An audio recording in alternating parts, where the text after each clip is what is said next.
Hello everybody, and the peace of Christ to all of you. Please invite your friends. And today we continue in, showing the truth about the cult of Muhammad. As you see the title, and this is always actually my title, even if I don't put it there as a title.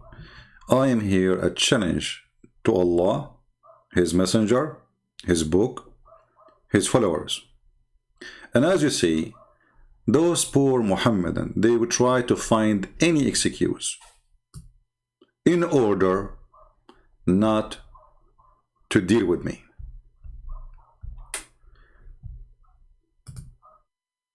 We will debate you only if you come to me. Come here, I will go to you, They will not debate me unless they put conditions, because simply they knew that those conditions is made for a purpose in order to stay away from Christian friends. It is just an excuse to say to the Muslims, we can debate him, we can. But, this guy is a coward. He's hiding behind his computer. But all of you heard about me from being behind the computer, not in front of it. And it's you who challenged me to debate you. So when we say, okay, let us call you. What about you call me? So you don't want to call me. You don't want me to call you. It's a clear sign of cowardness. And this is another coward here. Many times we ask him, actually we schedule a debate, and then he ran away, he escaped. All of them, this guy, his excuse, he sent an excuse to the ABN TV saying, I'm busy with my PhD. And since then he is busy. He's busy. And actually I was watching this video here, he was telling a joke about paradise, so I wanted you to laugh with me. So, what was the joke? You know me, I like jokes, Honestly, this is really good. Let us see if Allah can make us laugh. So, this is Dr. Shabir Ali. He want to tell you a joke about paradise. Okay, go, Shabir, what? Tell us. In paradise, they come to a wall and they ask, what is behind this wall? And they're told, behind this wall are the people whom you do not like. Some people have such a narrow view of paradise that it's as if paradise is reserved only for them. And that's a good joke, brother. And the funny, it says an imam jokes about people of paradise. This is a joke? Should I supposedly laugh? What is the joke? I mean, but just to show you how idiot you are. Don't you know that your prophet, he said that the heaven have 100 level, and those who they are in the lowest level, they cannot see the one in the higher level. So yes, there is a wall. And they cannot see each other. Which is again a proof that you are a fool. Thank you, Chinese, when you said he left as a fool, he never come back in. Sorry, he left as a donkey, never come back as a horse. This is so, this joke is so good, man. I can't stop laughing. By the way, I just opened YouTube. I said, let me see something about Muhammad. I typed the word Muhammad, and I got this idiot in front of me. And now he's telling a joke about paradise. And there's a wall, and they told him, what is behind the wall? They said, people who you don't like. But in Islam, there is such a thing. There's 100 level of paradise, and based in your reward, your location will be, which means, the one who like Osama bin Laden, he will be a bird, a green bird. It's always my dream to be a green bird. The funny is that Osama bin Laden will be a parrot, and he is going to have all the versions. Hello? Hello? Yes, this is Muhammadan. If you don't run, this is Big Fart. it is ultimate daddy. Yeah, but you are not a Muhammadan. Okay, You gonna let run? me ask you. You said you are a Muhammadan. Do you believe in the hadith? You said Muhammadans. Where Okay, did Allah ask me Muhammad, to follow the hadith? okay, where Allah he said I to got a you. book. Okay. Listen. We don't want to shout Am I over a each other. Christian? Am I Hold on. I will give you time to talk. am I Okay, I want you to a say. Christian? I want you to say that all those who follow the hadith are stupid. Can you say that? I say more than that. I will say anyone follow the hadith is a mushrik, is an associator. Okay, so you are saying How about that? Are you saying Sheikh Uthman ibn Farouk is a stupid and he is not a Muslim? I am saying Sheikh Usman ibn Farouk. I am saying Muhammad Hijab. I am saying the Sunni, the Shia. Okay. They all following deception. So just like which, you guys. Let me finish. Okay, hold on. Okay, as long the Shia and the Sunni, all of them, and Muhammad Hijab and Uthman, all of them, they are a bunch of food and they are not Muslims. So what is your sect? What is your sect? What is your sect? I have no sect, but what Allah calls me in the Quran, call yourself a Muslim. Nothing else. Follow only the Quran. Where Allah in the Quran, he said, call yourself a Muslim. Go ahead, tell me, show me the verse. Oh man, I say a million verses. Well, okay, show me where Allah, he says, to you, call yourself a Muslim. Is a Muslim as a believer? A Muslim believer, you don't confuse Ellazina Amanu and Muslim. Okay. Ellazina Amanu, that's the new Muslims. That's the new Muslims. But Muslim. Okay. Jesus. So in the Quran. So Muslims. Abraham. Okay, hold on. So the believers are not the new Muslims. Believers are not the new Muslims. Believers, that's new Muslims. Okay. That was Gentiles. So what are you? So Bible. Okay. So when you say believer, what the Arabic word? What the Arabic word? Listen, the Arabic word for new Muslims is Alladhina Amanu. Oh, you who have just believed. Okay. It says just believed. Islam. Well, you just. Okay. You used to be. Okay, hold on. Okay, hold on. Why you can't? But you don't speak Arabic. Alladina amanu. It's a past tense. The one who believed. This is what alladina amanu mean. You who have just believed. You just believed. Where you are getting the word just from? If you say you who just believe or you who just believe. Okay, where it says it just believe. Where is the word just? Where we can find just? Okay, can you not cut me off, please? We're having a conversation, my friend. Okay, but don't cut me off. I don't cut you off. You can, because we have a conversation. This is what conversation work. Two people, like I say something to you, you say something to me. Don't be bothered with that. It's okay. You can handle it. You are strong. So listen, what is the word that they just believed? Where we can find it? Okay, can I answer? Yeah, go ahead. Okay, thank you. If you cut me, you're a donkey. But because that's what you do. You want to call me names, that will be funny, because the word donkey, let me tell you something about donkey. Do you know that the wife of Muhammad, her last name is donkey, Zainab bint Jahsh? Do you know that the last name of your prophet is dogs? So you call me donkey as an insult. You just insulted your prophet, because if a donkey is a bad word, then your prophet, why he marry a woman and the Muslim, they claim she is honorable and her last name is donkey?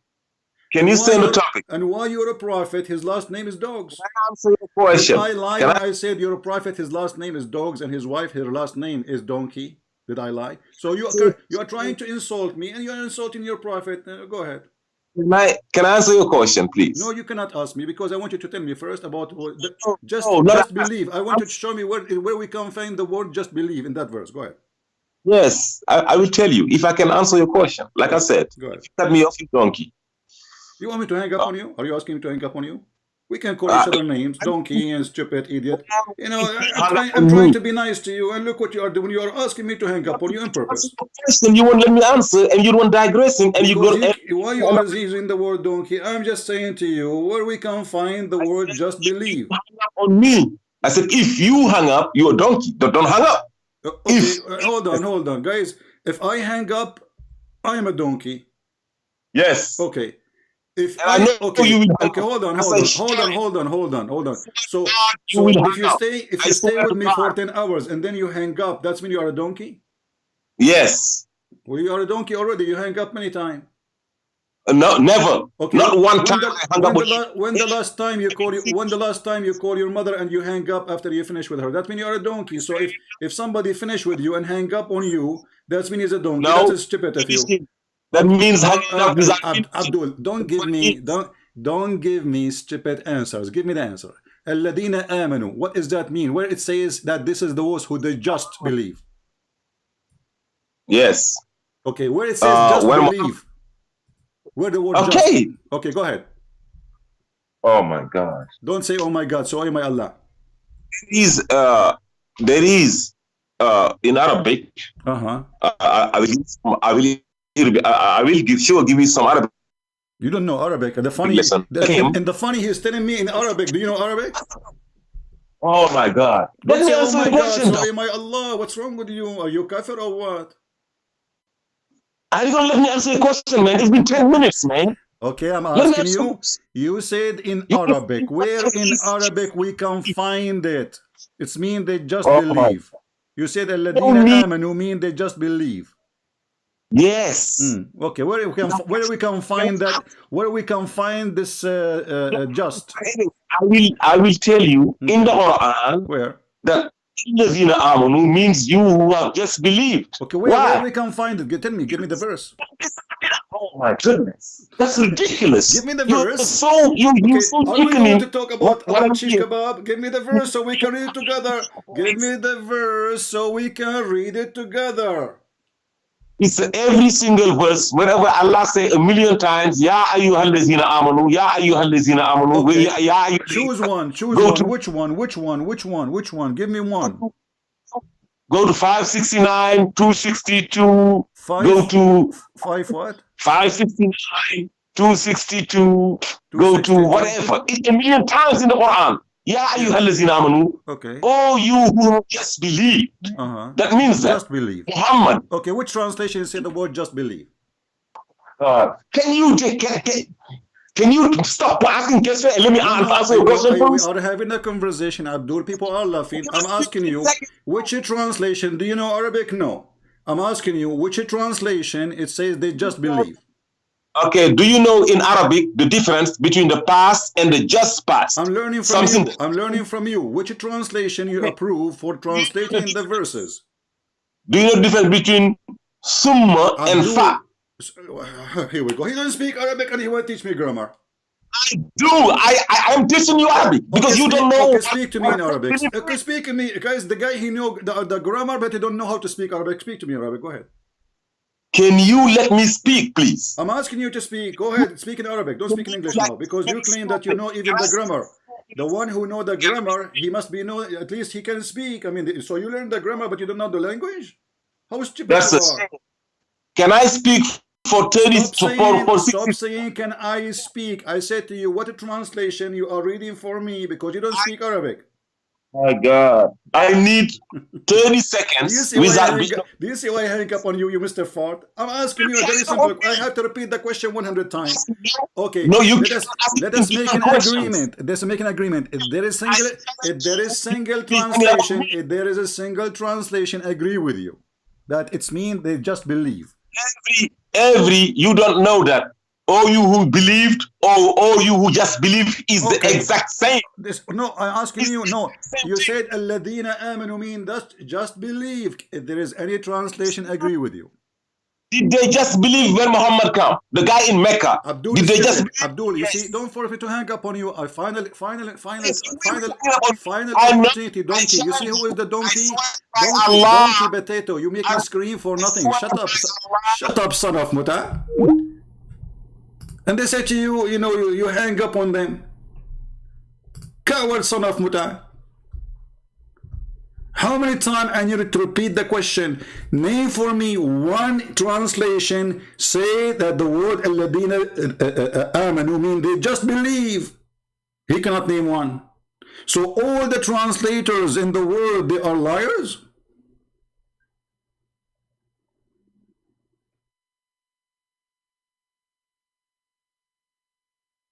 What's wrong with those people?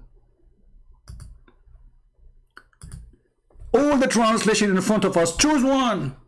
Say there is a translation, he agree that alladina amanu mean those who just believe. If you cannot find one, that means all of you Muslims are a bunch of liars. Because if you are saying the truth, then the truth should be there. And if none of the translation or translators, they say what you are saying,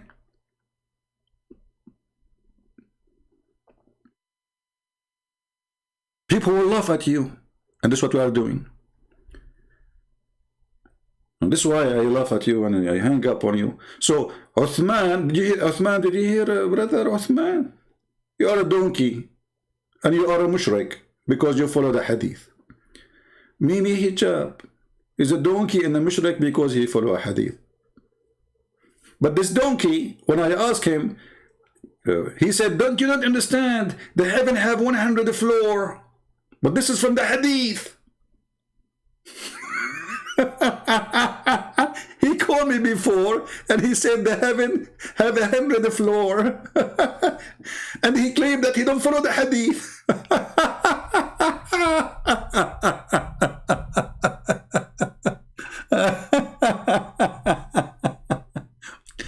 Oh boy.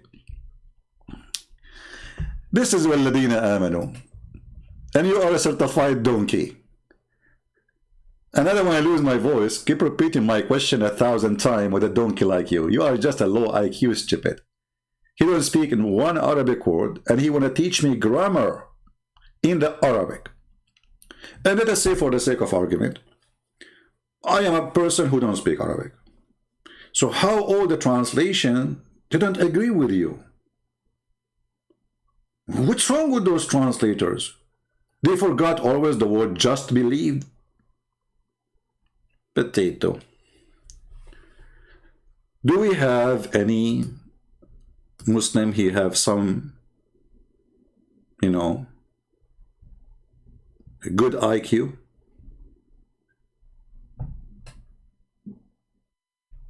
Anyone? This is the best you have? That's a shame.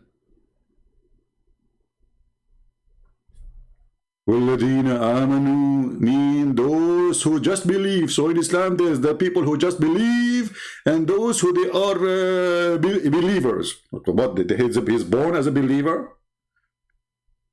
Is it your prophet? Oh, he don't believe in the hadith. He's a prophet, Mr. Dudu. He said everyone is born as a Muslim.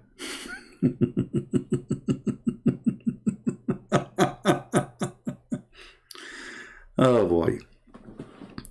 So this would happen. You see, I saw some comment from the Muslim saying, you are desperate to debate somebody. Yeah, as you see, you don't have anyone having little intelligence. And those who claim they have intelligence, they are smart actually by avoiding debating me. This is how smart they are. Because they knew the second they goal me, in a second we will get them busted and people will laugh at them like this donkey. Even though we promised those certain people, we will not hang up on you like we hang up on this guy because he's just wasting my time. I repeat my question 1,000 times and he will not answer. There's a difference between just believe and believers. What the heck? Where? Okay, and I said to him, where is the word I can just believe in the Quran? He said, وَالَّذِينَ آمَنُوا. Well, this is what الَّذِينَ آمَنُوا in front of us.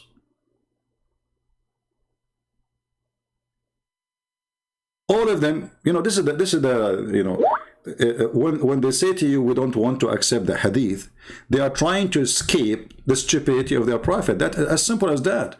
Their prophet is so simple, stupid simple to understand. And because he says stupid things, so we try to avoid what the prophet said by saying we don't accept the hadith because it's an embarrassment.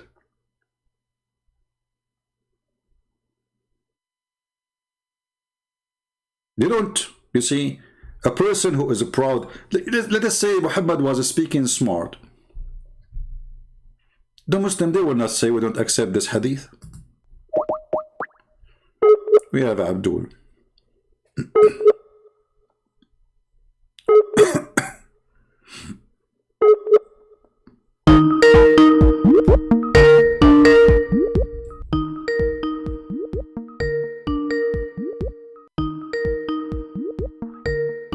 We are calling Abdul.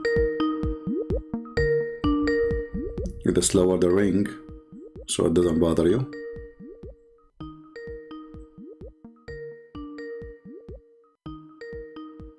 He's not answering. It says he call declined. Why you are texting me?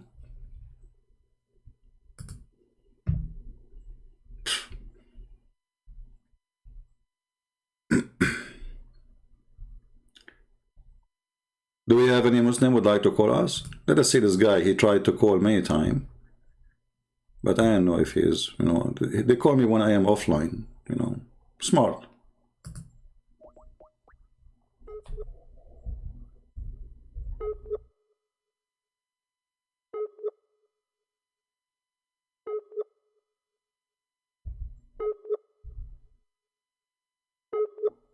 And by the way, the guy who is named Bilal, he texted me and he said, you are telling people that I am Ibn Farouk. I said, what I can do? You have the same voice and the same stupid answers. I mean, maybe it's not you, I don't know, but you have the same stupid answers and the same stupid voice. So obviously it's the same stupid Ibn Farouk. However, look what we can do. Hey Bilal, if you listen to me, why you don't call Ibn Farouk and join him in a conversation with us, and this way you get me busted, and then we will laugh at both of you. Two chicken in one rock. Honestly, I challenge you, Bilal, if you are not Ibn Farouk, to call Sheikh Uthman. Okay, Mr. Suhaib is calling. No, not Suhaib. Suhaib. Okay. So he declined my call first. Maybe he's not ready, you know. Hello? Oh, sorry. Hold on. Just can I call you back in 1 minute? Sure, no problem. Are you a Muslim first? Yes, I am. Oh, okay. So we have Mr. Suhaib. You see, if you speak nice, I will speak to you nice. If you want to be rude, I will wipe the floor with you. I deal with people, based on how they speak and how they act. I am a person you cannot intimidate. And actually, the second you try to intimidate me, I work in the opposite direction. I'm not the guy who you can scare or, you know, he's afraid of anyone. You can tell by now, you know. I mean, a person who wrote many books, thousands of videos about Muhammad, obviously he cares for nothing. And nobody can intimidate him.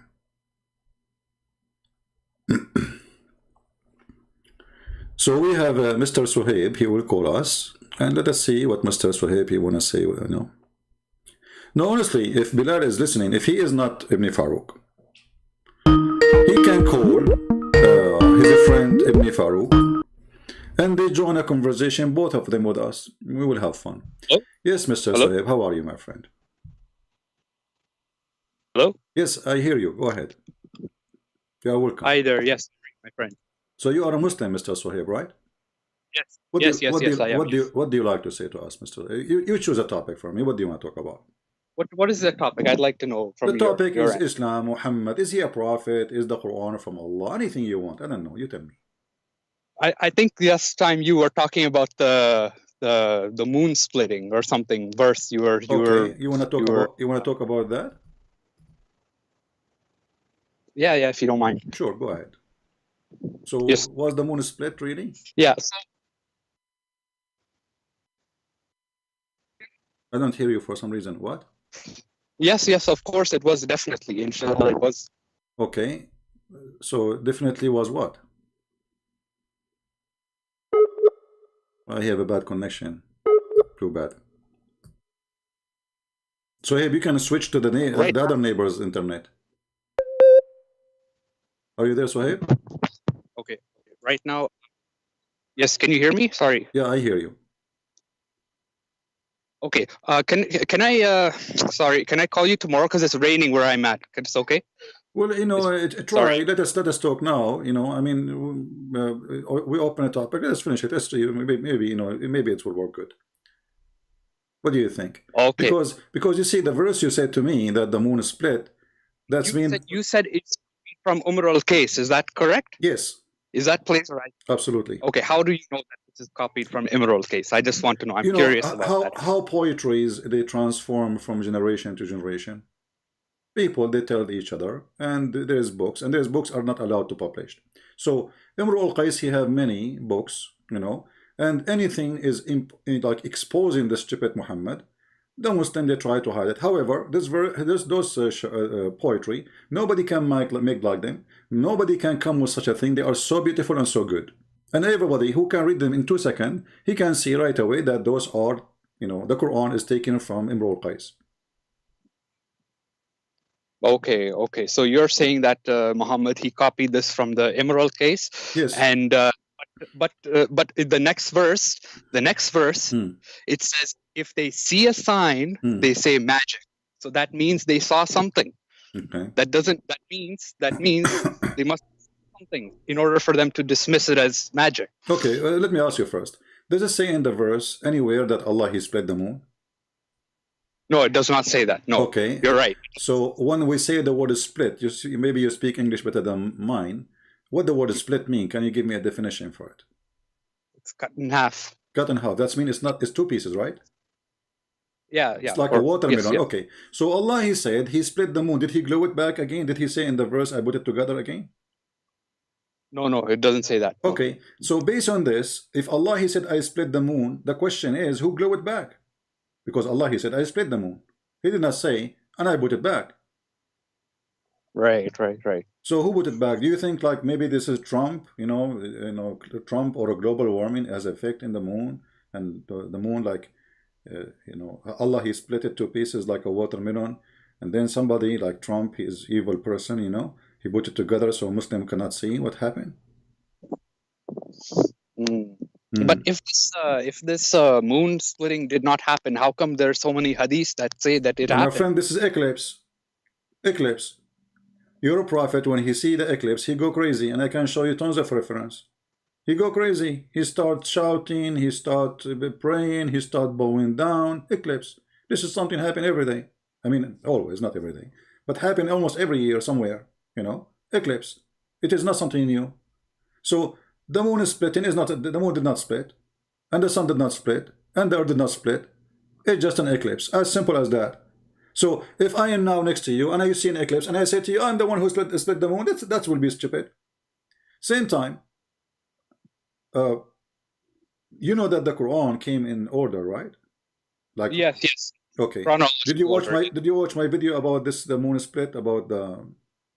I have it still there. Did you watch it? Yeah. Okay. Yeah, I watched. Okay. So chapter 96 today is chapter 13. I mean, in the Quran today is chapter 13, is chapter 96, which means Muhammad he is almost dead, and still people asking him, why you don't have a sign?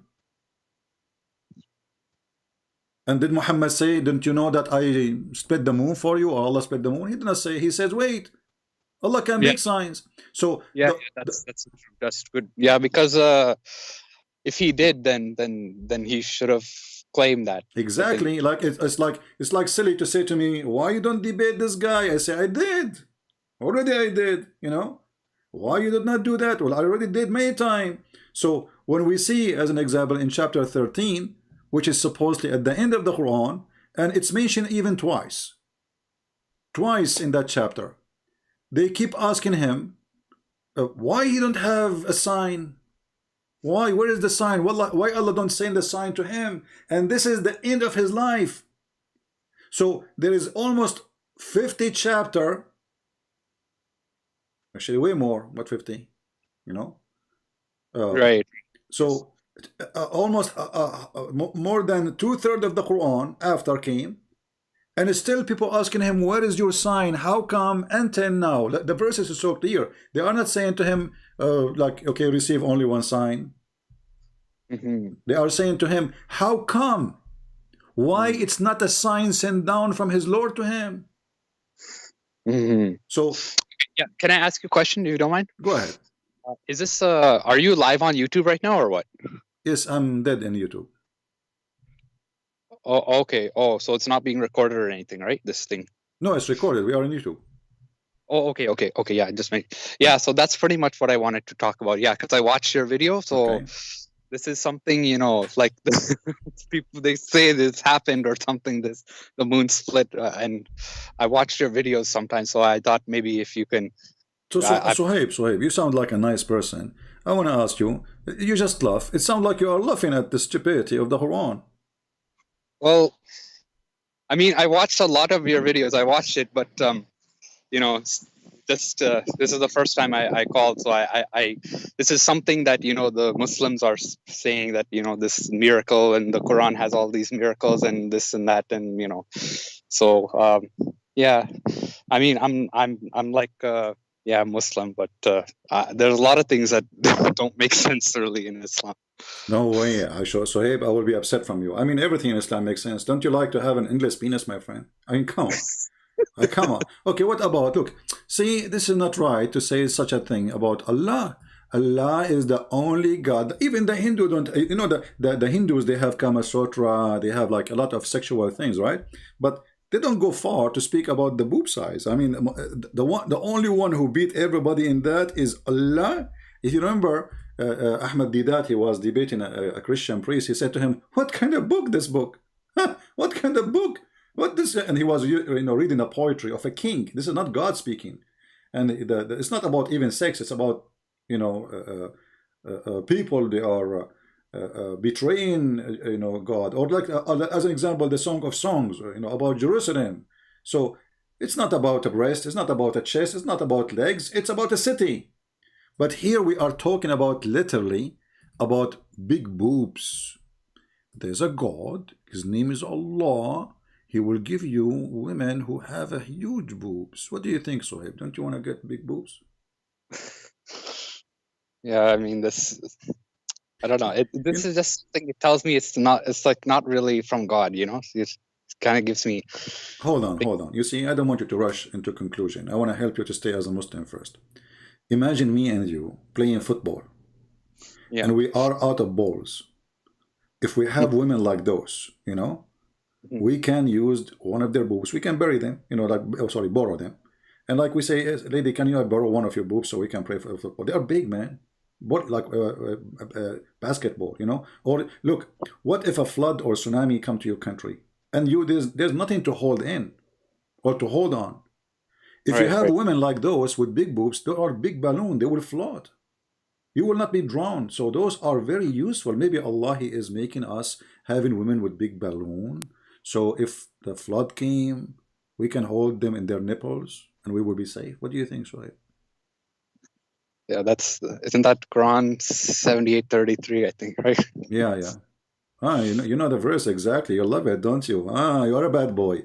You read it every day before you sleep, don't you?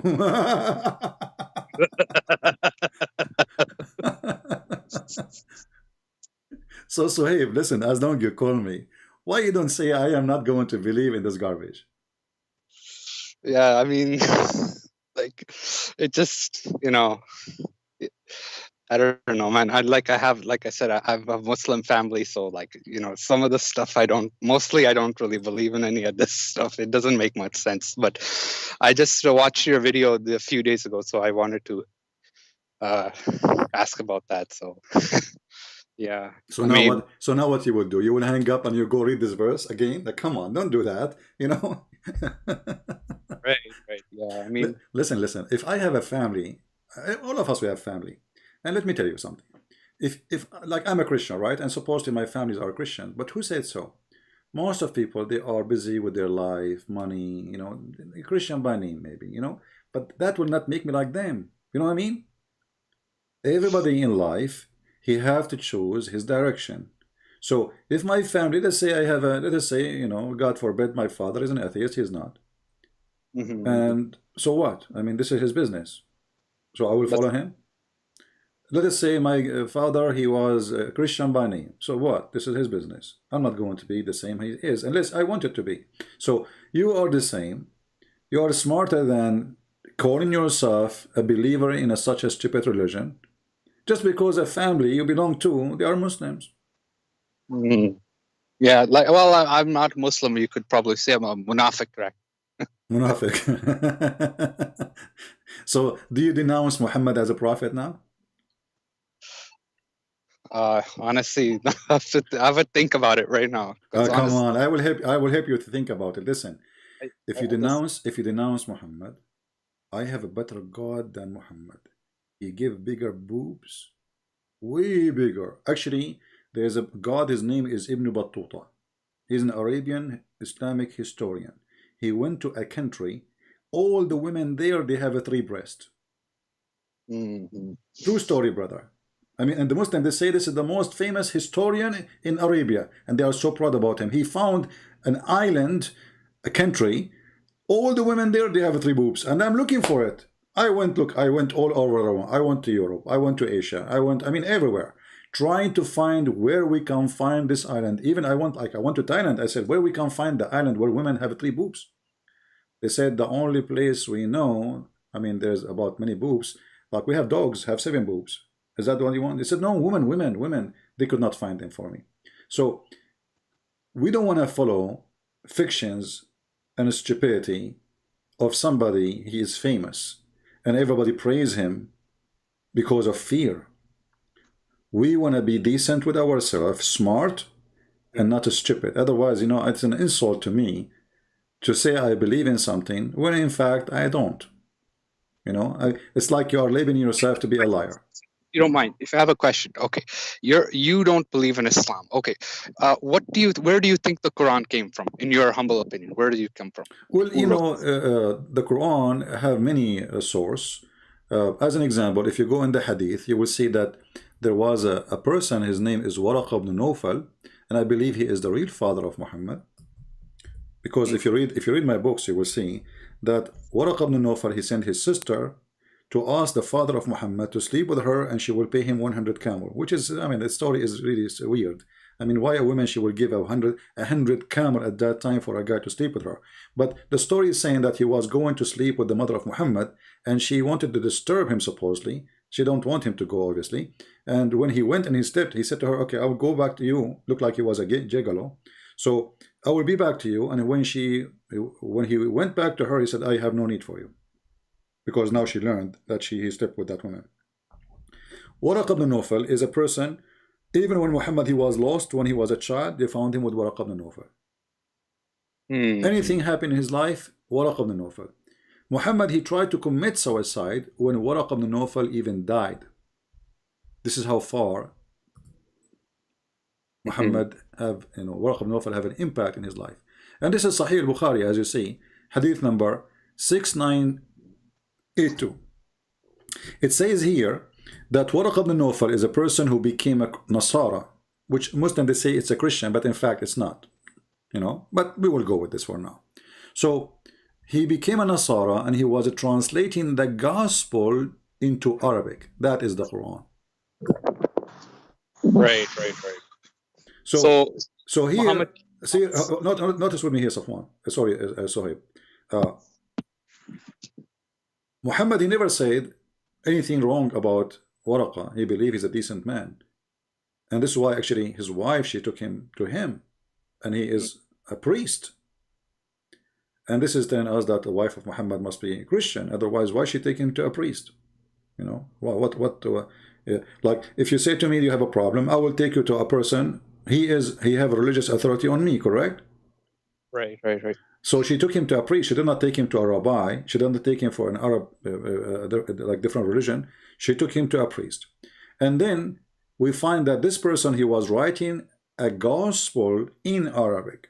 So in the time of Muhammad, there was a gospel in what? In Arabic, correct? Right. Where it is? What happened to it? That is the Quran. But what happened then, when Waraqah, he died, Muhammad, he did not know what to do. He tried to commit suicide, as the story here says. He tried to jump many times, and it says clearly that when Waraqah ibn Nawfal, he died, the inspiration of Allah paused. There's no more inspiration. The Quran, it says here, read with me carefully. I don't know if you can see my screen. But after a few days, Waraqah died, and the divine inspiration was also paused. Okay, what the death of Waraqah have to do with no more Quran? Right. So that's like kind of suspicious, isn't it? Right? It's not as clear. I mean, like, okay, it's like you ask me, where do you get your supply from? I say, oh, you know, God, he give it to me. And then the guy, you know, and find that the guy, the supply stop when the guy who owns a store somewhere, he is dead and the store is closed. So when Muhammad, he tried to commit suicide, this is how bad it was on him, because what we will do now, This is why we will see that when Muhammad he was making Quran, his Quran which is made by him doesn't match the Quran made by Waraqa. So in the Quran you will see some places where the language is so good, and we will see in the Quran, the same book, some places where the Quran is so stupid and the language, the Arabic, is so silly. You know, like English is not my first language, and if I write a letter in 100 words, I will say to you maybe 99 of them it will be wrong. See how good my English is? Very good. So imagine I write a paper and you take it and you insert it in the book of Shakespeare. Right away people will know that this is not Shakespeare, correct? Right. Because there's no way Shakespeare will write such a thing. I mean, this guy, making big mistakes. So this is the same in the Quran. And then Muhammad, not only he do that, Muhammad, he kept saying things and he delete things. And he claimed that those things is abrogated.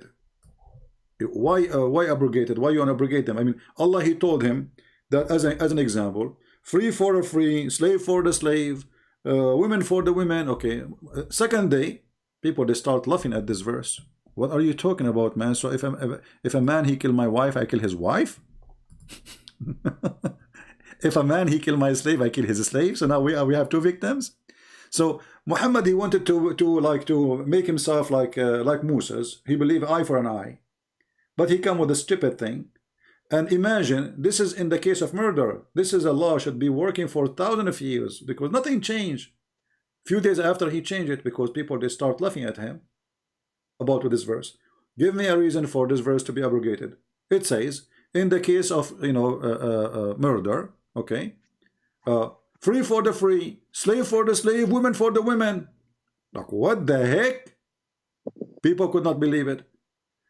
Few days after, Muhammad, he says, forget about it. Allah told me this is abrogated. Yeah, like I saw your video. You were saying, like in chapter 33 of the Quran, there was a verse that Prophet Muhammad revealed.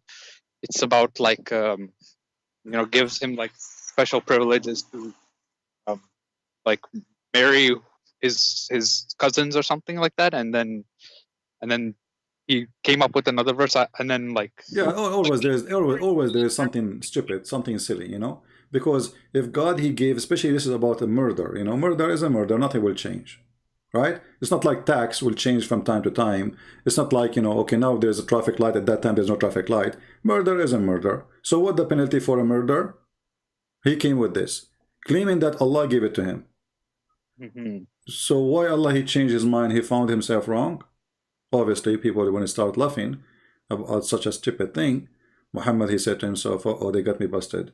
Okay, I have abrogation." And then Muhammad, in order to solve the problem, because people they start laughing at him, and you can read the interpretation, he said that Allah he said to him, any verses we abrogate, we will make something like it or better. Like, what the heck?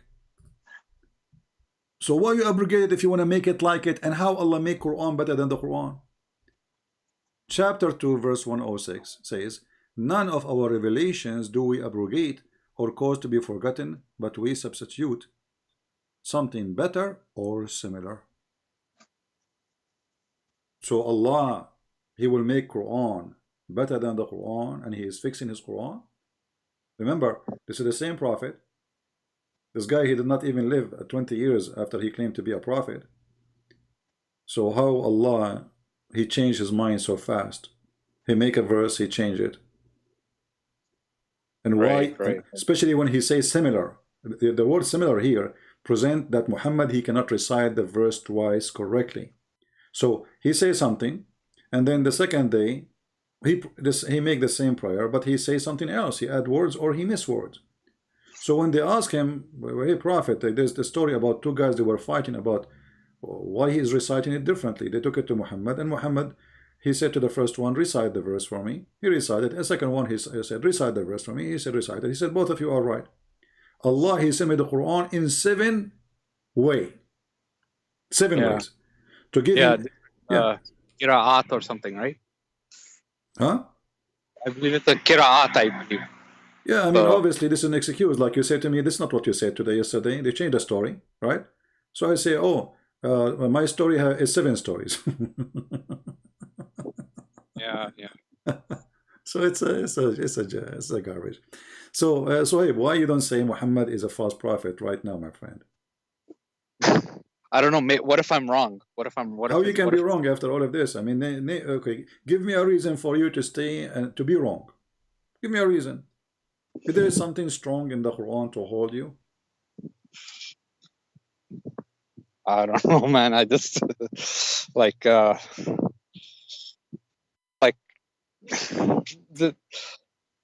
I don't know. Just you never know. Maybe Islam. I don't know. Maybe Islam might be. Maybe Islam might be true. I don't know. How it can be true? Okay, you see?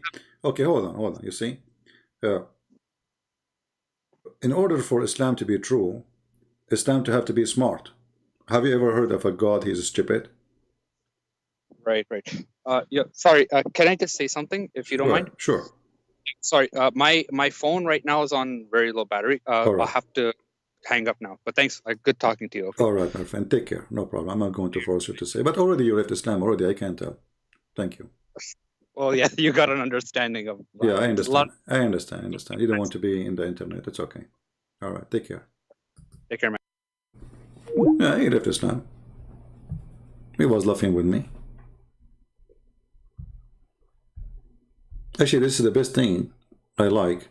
When a Muslim, he starts laughing with me about Muhammad or laugh at Muhammad. That is the best. We have a Muslim here, he called himself Allah is one. I'm so glad that Allah is one. Let us call him. Because I thought Allah is like many. And now he turned to be one, you know. That's good. I was worried where I'm going to put him in the trunk. Putting one in the trunk is easier than putting many. Especially I have a small car. Let us call him.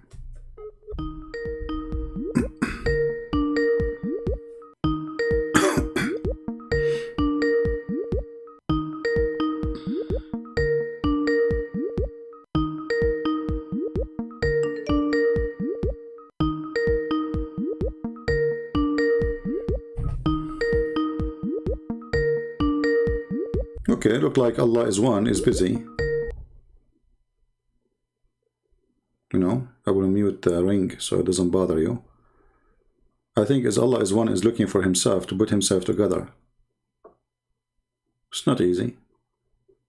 I feel sorry for Allah. I mean, he's one, you know. One what? When you say one, I mean, one what? Okay, this guy is not answering. Let us see the different one. Muhammad al-Habash. Okay.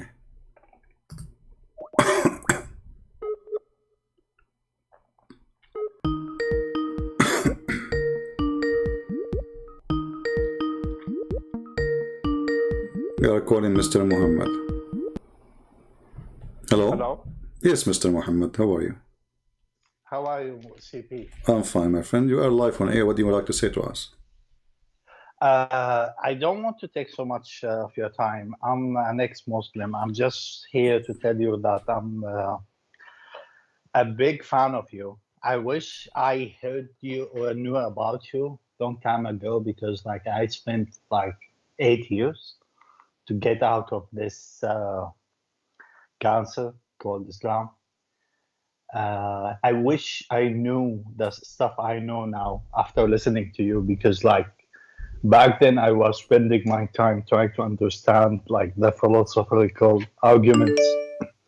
Little did I know that there's so many stupid things in the religion. So did I help you to leave Islam, or you decide to leave? I mean, you left Islam before you know my videos or watching my videos. Yeah, that's my biggest regret. I left Islam before I know you. Oh, okay. Had I know you, I think my life would have been much easier. Yeah, well, it's okay. I mean, at least you know you are out of it, and you are, you know. So did you like choose to be like Christian, or you're an atheist? What happened now? I am an atheist. Why you're an atheist? Tell me. Well, I think CP, like, no disrespect, I really have a lot of respect for you and like for what you do. But like, I think, uh, like once you start asking these big questions and you try to understand the word, I think you come to the conclusion that there's no way to prove that there's supernatural. Mm. And when you go like, if you accept the supernatural, then all the, let's say, arguments that you will put to Christianity will work as well with something else that is not as stupid as Islam. Like, let's say Hinduism or Buddhism. I think once you accept the supernatural, there's no escape, basically. So you don't approve such a thing is called superpower.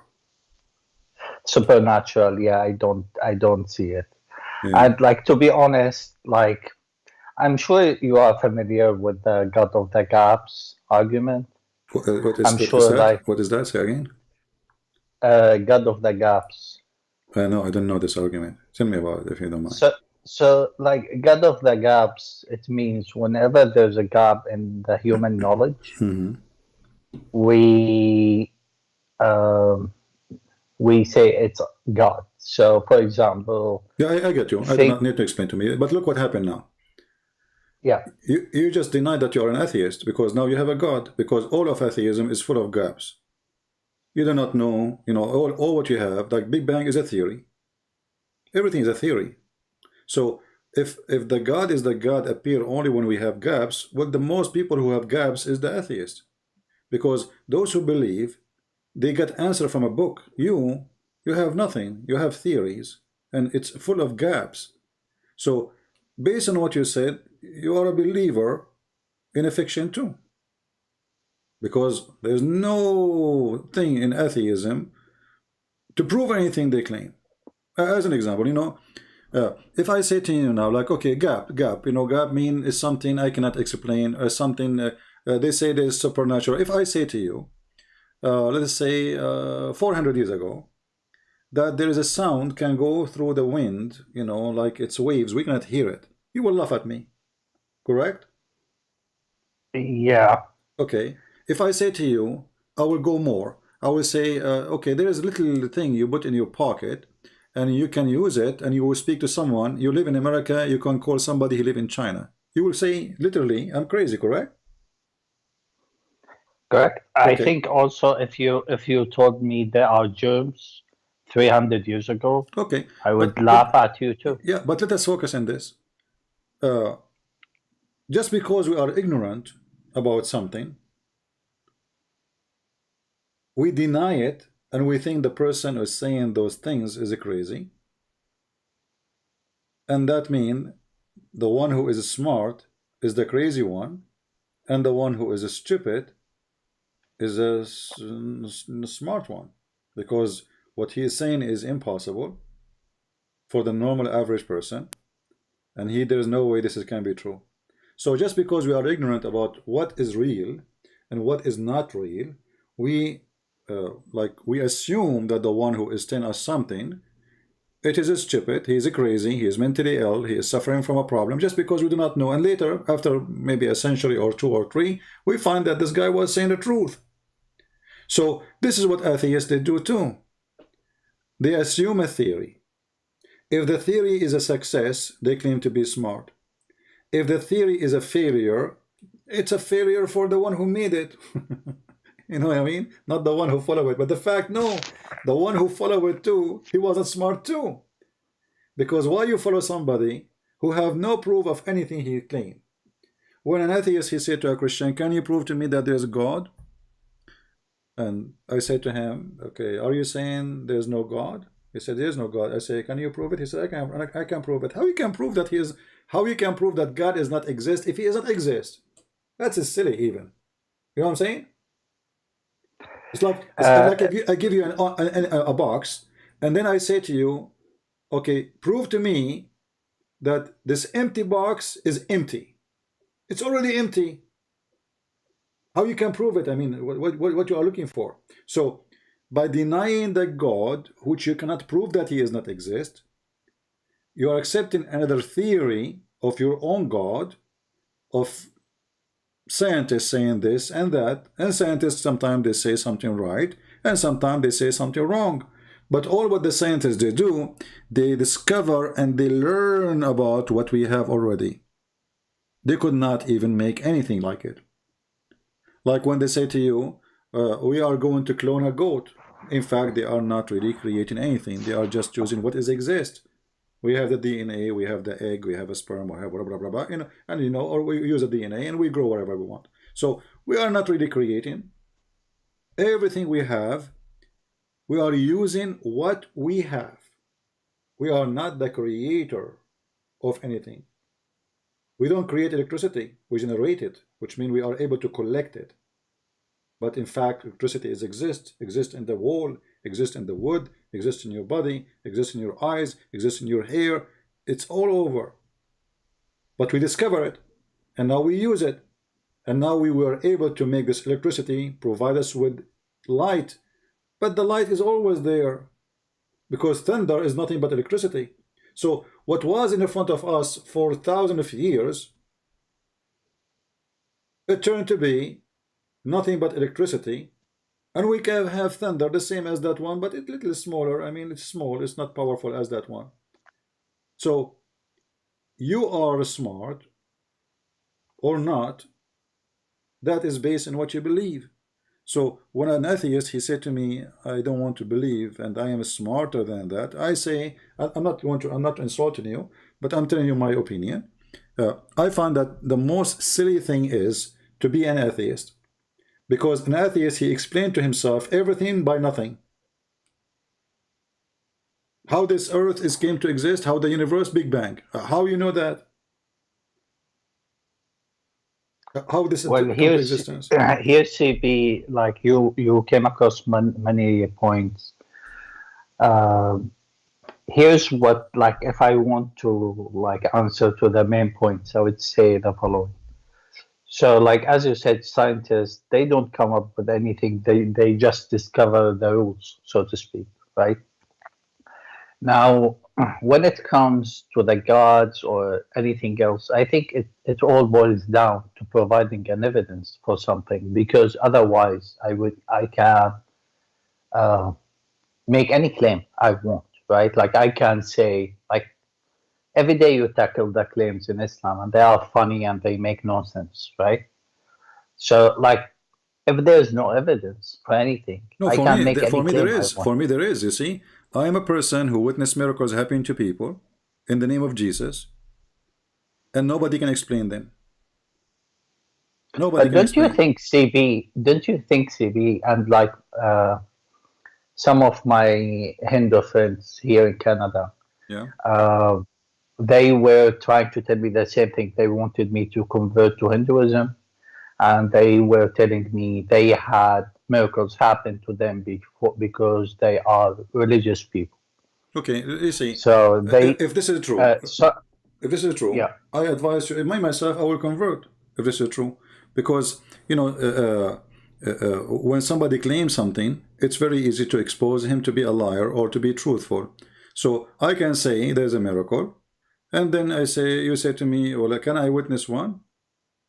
If I cannot make you witness one, especially I am a person who is the miracle, let's say, happening to me, and then I say, oh, this miracle happened only when you are not here, you know, obviously there's a lie there, you know. So the Hindus, actually, they don't even believe in God, they believe in gods, and it's not a religion, it's just a philosophy.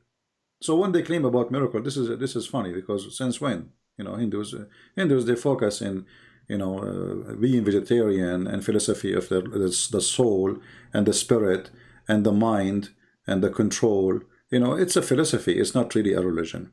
When we So speak about, I'm not interrupting you, but like to give you an example. okay, go ahead. He Sorry told for me, interrupting. Go ahead. no, sorry. So he was telling me that like his application to come to Canada was like no way that he would get accepted because he has low points, and like he goes to one of like the priests or like whatever you call them there, like the religious Hindu preachers, and they tell him to pray or whatever it is, and he does, and then the next week he gets a call from the embassy, and Yeah, they but tell you know, him those like, are those are silly things because it might. Okay, let's see. It's possible. It's I possible. agree with you, Yeah. CP. I personally have like no objection to what you say, because like for me, I know it's like has nothing to do with it, right? But like, if I may ask you, like, what kind of miracles like you're talking about when you say you Well, no, witness miracles? I know a person. Her family, they took her to every single hospital. They spent almost all their fortune on her. You know, their daughter. Hmm. They took her everywhere, and they told her, that, you know, we're wasting your money. Just take her, go, you know, take her back to the Middle East. You know, they took her to Europe, they took her to Russia, they took her to America. The girl, she is dying, and doctors are sucking their blood with the money. They told them, just let her die home. I mean, that's it. There's nothing we can do. So what happened? Her family, they decide, if our daughter, she will die, you know, she is very religious person, very good girl. They said if she die, we want her to die in the church.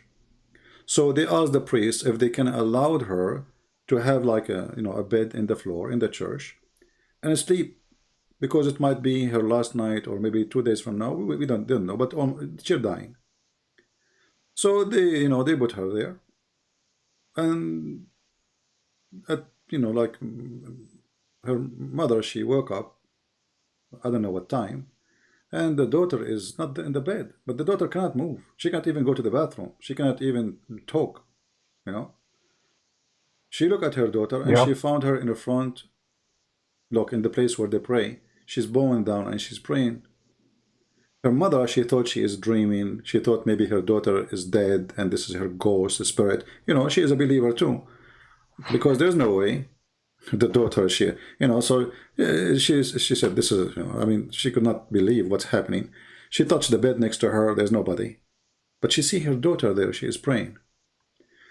To make it short, everybody came, the family came, the father came, they called everybody, and they took her to the doctors and they checked her body, and the girl, she is recovering so fast. She did not recover immediately, but she have no cancer. Her body is really demolished. After all the chemotherapy, they gave her the medicine, she lost her hair. She didn't have even high eyelashes. She don't have hair and high eyebrows. She lost all the hair she had. And then suddenly this girl, she come and she live, and she have many kids. So nobody can explain that. No doctors. The doctors, they say, we do not know what happened, how this happened. This is impossible. So even doctors today, when things happen like this, they say this is a miracle. And I'm sure you heard many doctors, they say, it was a miracle that this person, he survived. So yes, I believe in miracles. Now, many people, they can claim to be, to have a God who make miracles. But I assure you, even the Muslims, when they get sick in the Middle East, most of the donation in the churches in the Middle East is coming from Muslims. I know a church in the Middle East, all the candles of the church, I'm talking about the time I was there, for the last maybe 15, 17 years, the one who supplied the candles as a donation is a Muslim, because a miracle happened to him. So, the Bible says, if you believe, believing is a power. Believing is a power. And sometimes, even if you believe in something wrong, something false, still believe is a power. This is why you see somebody have a belief, like even doctors, they say, if somebody have faith, he can fight diseases and illness way better than someone he is an atheist, because he have no faith. Spiritual power is very important for a human being to heal himself. A person who want to die, you cannot make him live. There's people, they get sick, but he don't like to live. He will die. So, CP, with all respect, do you think that, like, if you ask in the Middle East, some people they wouldn't tell you something similar happened to them in a mosque about that girl? Well, you know, for me, I did not really hear too many stories like this. I'm mentioning to you a story which I never Yeah. saw something like it. You know, otherwise I know people who they are believers too, and they die from cancer. You know, So I mean, people die from cancer left and right. Actually, from every 5 people, cancer is the biggest killer in the world. Which means between us now, maybe God knows, God forbid that you have cancer or me, but you never know. You know, every 5 people, especially in some countries, they have one person he will have cancer. So those things, this is why we call it miracle. Otherwise, if a miracle happen every day, it's normal. It's not a miracle, right? true, Yeah. true. So I heard, like, I also heard, like, so, like, just a small point about excuse me, when you said about the doctors, if you ask them, they will tell you a miracle and they don't know. It's a true, they don't know what happened, and two, it's something miraculous, like something about something that goes perhaps against their books happened, right? right. But do you think that's supernatural, or maybe it's an exception to the rule? You see, it can be, because they are ignorant. They could not explain it because Yeah, they are ignorant. we It's we it's don't we don't know everything, yeah, right? it's possible, but there is things. It's way beyond ignorance, because if a person he cannot see, and then suddenly he see, there's nothing can explain it, because this is, you know, he have a nerve damage, he have the structure of the eye damage, etc. So then he see, True. that's impossible. Somebody he cannot walk, he's born this way all his life, and then he is able to walk. There's no doctor can explain that. So we have a story in the Bible where Jesus said to the blind man, he put some mud on his eyes, and the person he see. I mean, is a mud is a medicine? No. Did he swallow it? No. So mud on the eyes, the guy he see. Either you take it, you believe it, or you say this is not true. But you know, I remember once there's an atheist. He come to the church, traditional church, and he is always, you know, those are nice people, Christians. They are not rude. So this guy he come always. He's an atheist. He make fun of them. So you know, the priest he said to me, "Are you busy next week?" I said, "Why?" He said, "There's a guy he come always. I don't know what to say to him, but I know you can do something about it." But he said to me, "Please be nice. I mean, don't, you know, just easy." So I went there and I was waiting for him to talk. I told him which one, you know, he was there. So I said, waiting for him to talk. And then the guy, he opened his mouth. He said, it's very funny that you Christians, you say things, you know, it's nobody can even believe. I mean, Jesus, he put mud on the eyes of a person, he's blind, and then he saw. So I said to him, what do you do for a living? He said, I am an eye doctor. This is why he's choosing this topic. I said, don't you put sand in front of the eyes of people today to make them see better? He said, what? I said, don't you put sand on the front of the eyes of people to make them see better? Actually, on the eyes, not only in the front, because, you know, there's like the one you stick inside your eye. He said, but this is different. I said, okay, so if I say 1,000 years ago that time will come and there's a person, he will take sand and he will make it somewhat mud or whatever, he put it in your eye and you will see way better. You will laugh at me, correct? You will say this guy is crazy.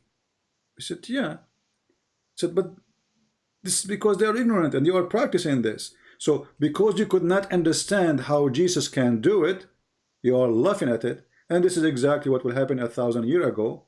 Because they cannot understand how he can do it, they laugh at it.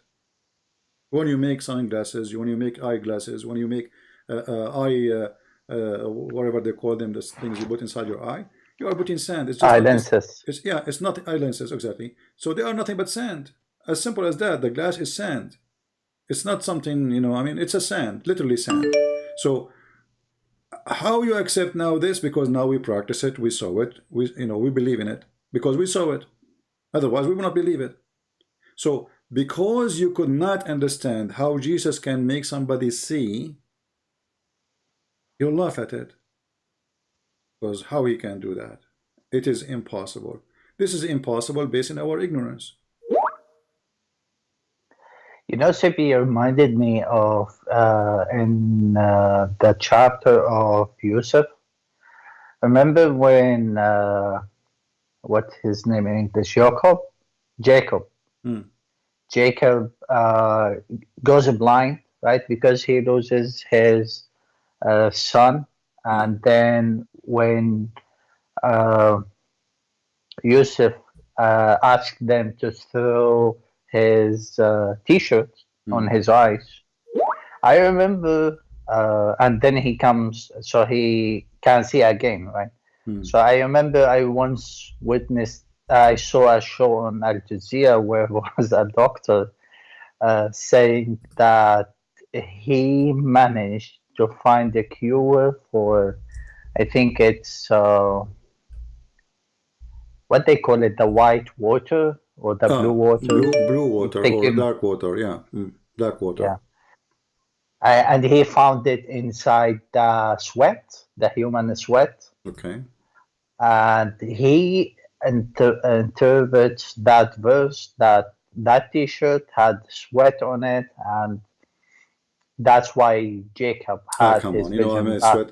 See, a sweat will come to my eyes, and what is that? I mean, okay, let us say this is now. Can you, You know, can you sweat I'm and not- squeeze? No, I'm not saying, I'm not making fun of you, but I'm saying, Yeah. okay, I will sweat now. I will go to the gym, and then let us say I have an old man. He have that. Usually, it happens to old people, right? I will sweat like crazy. Then I will squeeze my t-shirt, and I put the sweat on his eyes, and that's it. He do not need a surgery. That's just silly. It's gonna burn your eyes. Yeah, come on, this is not true, you know, because it doesn't go that easy, you know. It actually it needs a surgery. Don't you think it's like the same thing could have been said to Jesus when he put his hand into someone's eye? No, because simply he did not use medicine. He did not say to him, go and take this every day 3 times, and maybe after some time he will be fine. He said to the guy, see. He said to him, what do you want? He said, see, I want to see. He said, okay, see. The guy who cannot walk, he said, what do you want? He said, I want to walk. He said, okay, walk. Carry your bed and walk. There's no medicine. He did not give him medicine to drink or to eat or etc. So, you know, miracle, I believe, is true.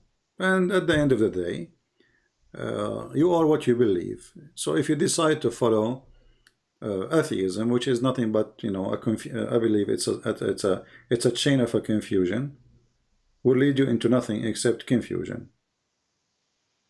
You know, you're in a vacuum space. It's empty space. And all the discovery they found until now, I mean, we are learning about the universe, and at the end we learn nothing. Yeah, we have a long way ahead of us. No, we learn nothing. Trust me, we learn nothing. We have a little virus is destroying. I mean, they are terrified. Everybody making poop on his pants. It's just a little virus, you know. So where is our medicine? And where is our technology? And where is our computers? It's a joke, you know. And now they make a vaccine, and then they say, okay, you have to take another one, and then they will have to take another one, and then you find that, you know, it's endless. So there's no really science. You know, science today, as I understand it, is a knowledge of a practice. So we practice something, we bring a rat, we put some chemical in it, and we see what will happen to the rat. And then if it works with the rat, we try it with the human. It works with the human, we practice with everybody. It is a science of a practice, not a science of science. Which means we are not really creating, we are just learning. And we like CP, I think like in scientists' defense, I think anyone said they created anything. They just uncovered the rules, right? So I agree with you. Like, we don't know how it all came to be. I think the point is, it goes down like this. Like, if it's 300 years ago, 350 years ago, went back and looked how the doctors in the Victorian age were trying to understand how infection happened, right? Back then we didn't know anything about infection. We didn't know there were germs. We didn't have microscopes. So it was all guesswork, basically. And there were plagues there. And they know, for example, that if you go to this place, uh, like if you go, there was no sewage also, right? So they associated the bad smell with the disease, and they thought that whenever there is bad smell, well, here there are diseases. And if you look in the old drawings, you would find the plague doctors have masks that has long beaks, and in those beaks, at the end of them, they put flour inside them, because for them that's a way to counter the bad smell when they go to that area, so they don't get infected. Point is, CP, and at that time, as you said at the beginning of this call, if someone told them there is a disease, disease happens because there are small living beings, they are too small, we can't see them, and there are germs, no one would have believed it. But that's the truth. And they didn't know back then. And for them, they imagined and they came up with the idea of smell. And when I think about the topic of God, like when you think about where we came from, this magnificent universe with all these like impressive details, and as you said, and I say, I think every scientist also say, I can't speak and everyone's behave, but like I think no one says we created this, but no one also knows where it came from. And I think for a lot of people, the idea of God comes down to the same thing. It's we don't know where it came from, so it's a guesswork. We say, okay, we know nothing comes from nothing, Yeah, so it this must is be something that no, created this. this has become a philosophy. It's not really a reality, because as long you're a person who believe in reason, that's mean everything have a reason. So there's no way True. there's no way But that this universe exists for no reason, and from nothing, and from nothing. and CB, just like to clarify, uh, I don't believe anyone says it came from nothing. They just say we don't know where it came from. No. They say that the Big And Bang. They say that everything created by the Big Bang, which is a big explosion.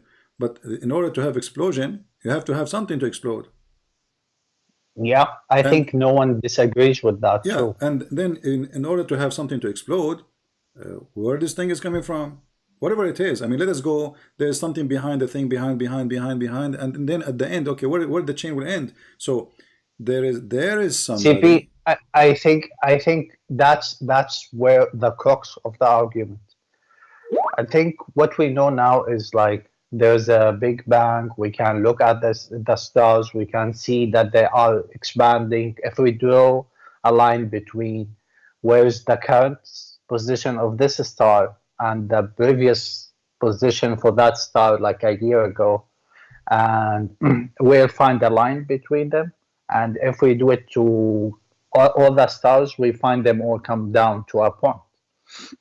And that's why we, like scientists, have the proposal of the Big Bang. You see, all of But I those agree things, with you. all of those things actually. I agree. The Bible, the Bible Just let me speak. finish. Hold on. Just let The me Bible, finish the Old on Testament. this, No, CP. because this is endless. This is endless, my friend. There's people want to quote. But Yeah. let me tell you something. The Bible speak about the earth is hanging on nothing. Thousands of years before even they discover that we have a space and we are hanging on nothing.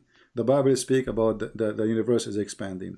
The Bible is about many things. But we Christians, we never talk about the Bible as a book of science, because it's not. Because well, people, when they want, they say this is metaphorical. When they want, they say this is scientist. We don't want to do that. Book of God, not meant to be about science, but we find that a lot of evidence in the Bible confirming what the scientists today trying to find out. Took them a lot of time when it's in front of them. The globe of the earth, hang on nothing. The curtain of the universe, expanding the curtain. So it is simple words written thousands of years ago, and scientists until now, or now maybe, they are coming to a conclusion that those words are true. However, you know, still this is not the reason to believe in a book, because I might say something, it come to be true later. You know, I might say something crazy, and it come to be true. So this is not reason for me to believe in it, and this is the proof of it. Because first of all, I don't believe really in something called science. I believe in something called discovery. And discovering something is not really science. It is just learning today about it. Tomorrow, somebody else will give me more information. It might even prove that what I learned today is wrong. So science is a process of changing, even either multiplying by experience or by declining by proving it wrong. So science is not really real. Science is a kind of, let us try and see, and if it work, it work. And if the time change and what was working yesterday is not working today, then our science is not valid. So we have a vaccine for a virus, and then this virus became smarter. Then the vaccine is not working for the new virus, which is the same virus. He just changed himself just to fight what we try to fight him with. And then what we say, can we say that our science is not valid? Yes, it's not valid. This medicine is expired. This medicine cannot work. So now we have to find a new medicine which can fight the virus, which was a virus exist thousands of years ago, and he is just smarter than us. So we are trying to learn about how to fight a simple thing, and we are most of the time we fail big time, which means we don't have really a rule of science. We are just practicing, and the purpose of the practice is money, is not even science. So I want to say thank you, my friend. Well, the unfortunate part, TV, about this is, like, as you said, that the people who like have the biggest pockets are the ones who can sometimes run the show, and like eventually scientists or researchers they are means to an end. So like if they want them to work on something, they will make them work on it. No, science today is a business. As an example, the first job I did in my life when I was a student, I mean, like as a let us say sitting behind a table, it was correcting Arabic newspaper. Before they publish it in the morning, the old days, like they print it, they send it to you at home. Yeah. So I said, I was a student. I've been getting a job to to read the newspaper to see if there's any mistake in the Arabic grammar, or dots or something is missing. And I was reading articles about how bad the coffee. Every day there's an article written by somebody about how bad, and the names we do not know where the article is coming from. This Japanese guy, scientist, his name is etc. from Switzerland, and then after that, 3 months after, I start correcting articles about how good is the coffee. So I went crazy. I mean, what happened? So for the last 3 months, we are writing how bad it is, and now how good it is. At that time, it was how bad the coffee, how good the tea, and now how bad the tea and how good the coffee. So I asked the one in charge. He said, the publisher. You want to go ask the publisher? I don't know. So I went, and they said, there's companies, they pay us. Coffee companies against the articles which is making the coffee cause you nerve damage, cause you whatever. So all the article which is supposedly scientific, and people, they read them believing it's true, it is nothing but a fabrication. It's a commercial article to make you believe, buy this, don't buy that. As simple as that. You remind me, CP, of the scientists who say smoking is good, or the ones who say global warming is not correct. There are so many of these people. It is commercial. So CP, I just want, if you don't mind, I know you have many other callers. I just want to finish on something. I need just only 1 minute. Okay. When you said, I want to hear what you think about this. When you say okay, something came before this, something came before the Big Bang. Even if we assume the Big Bang is correct, where the bang came, what did explode, right? Something before it happened. And I think eventually, no matter how back you go, you will have to come to an origin like as they say, the unoriginated originator or something among these. Correct. I think that's like how you think about it. That is God. Yeah, and I think like the people who like on the other side, like the atheists or agnostics or whatever, they say, well, when we didn't know what caused the sickness back then, we assumed it's a smell, but like we can't know till we have evidence. Then we're gonna hold judgment. We can't say it's God because we're gonna hold judgment till we know exactly what it is. That's like for this point, CP. I really like your content. I want actually, I know how much time you have. I know you need to move on, but I want to ask you. Today, I was talking to my brother, and he's like, he's still a Muslim, and every time I tell him, okay, listen, there are like stupid hadith that in Sahih Bukhari, and when you come to them, and I tell you about them, you're gonna tell me, well, this is not correct. So I was asking him about like he told me there are 5 rules. There's 5 what? 5 rules. Oh, okay. Yeah, 5 rules to make sure the hadith is correct, which is, I really don't like it. We just today had the conversation. So like on top of my head, I think he said, justice. It has to be a chain of narration, so it can't be like me here and like me in Canada, for example, and CP, let's say in the Middle East, and we can't see each other, so we have to have met. And he also said justice, which is mean like it's a very like subjective thing, but back then they believe the person who eat in the street is not just because like people will be poor and they can't, like they see him eating something they can't afford. So what also he said multiple like things. Let us make it simple. You see, okay, we can go and check what is supposedly only authentic and we will die laughing. So what he will do now, because as long there is that's rules. the thing, CP. That's what like I want, like I know you have more experience than me in that, because like I'm frustrated every time I want to mention a hadith for him.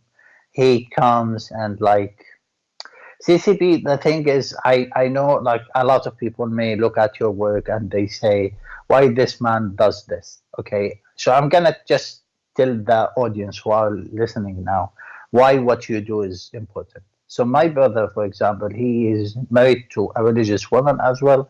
Both of them are religious. My brother is one of these people who memorize the Quran, and like all his friends. So here, people who are listening, please focus on this. All his friends are Muslims, though we live in Canada, right? And like he doesn't have any Christian friend or Hindu friend or whatever. So that's one point. Second point, all his community, all that goes in the first point too. They are Muslims too. So third point is his kids now, they go to school, they go to Islamic school.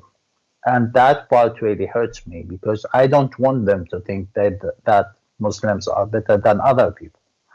So I really like the conversation with the UCP, and like I know you have many people who are calling and challenging and stuff like this.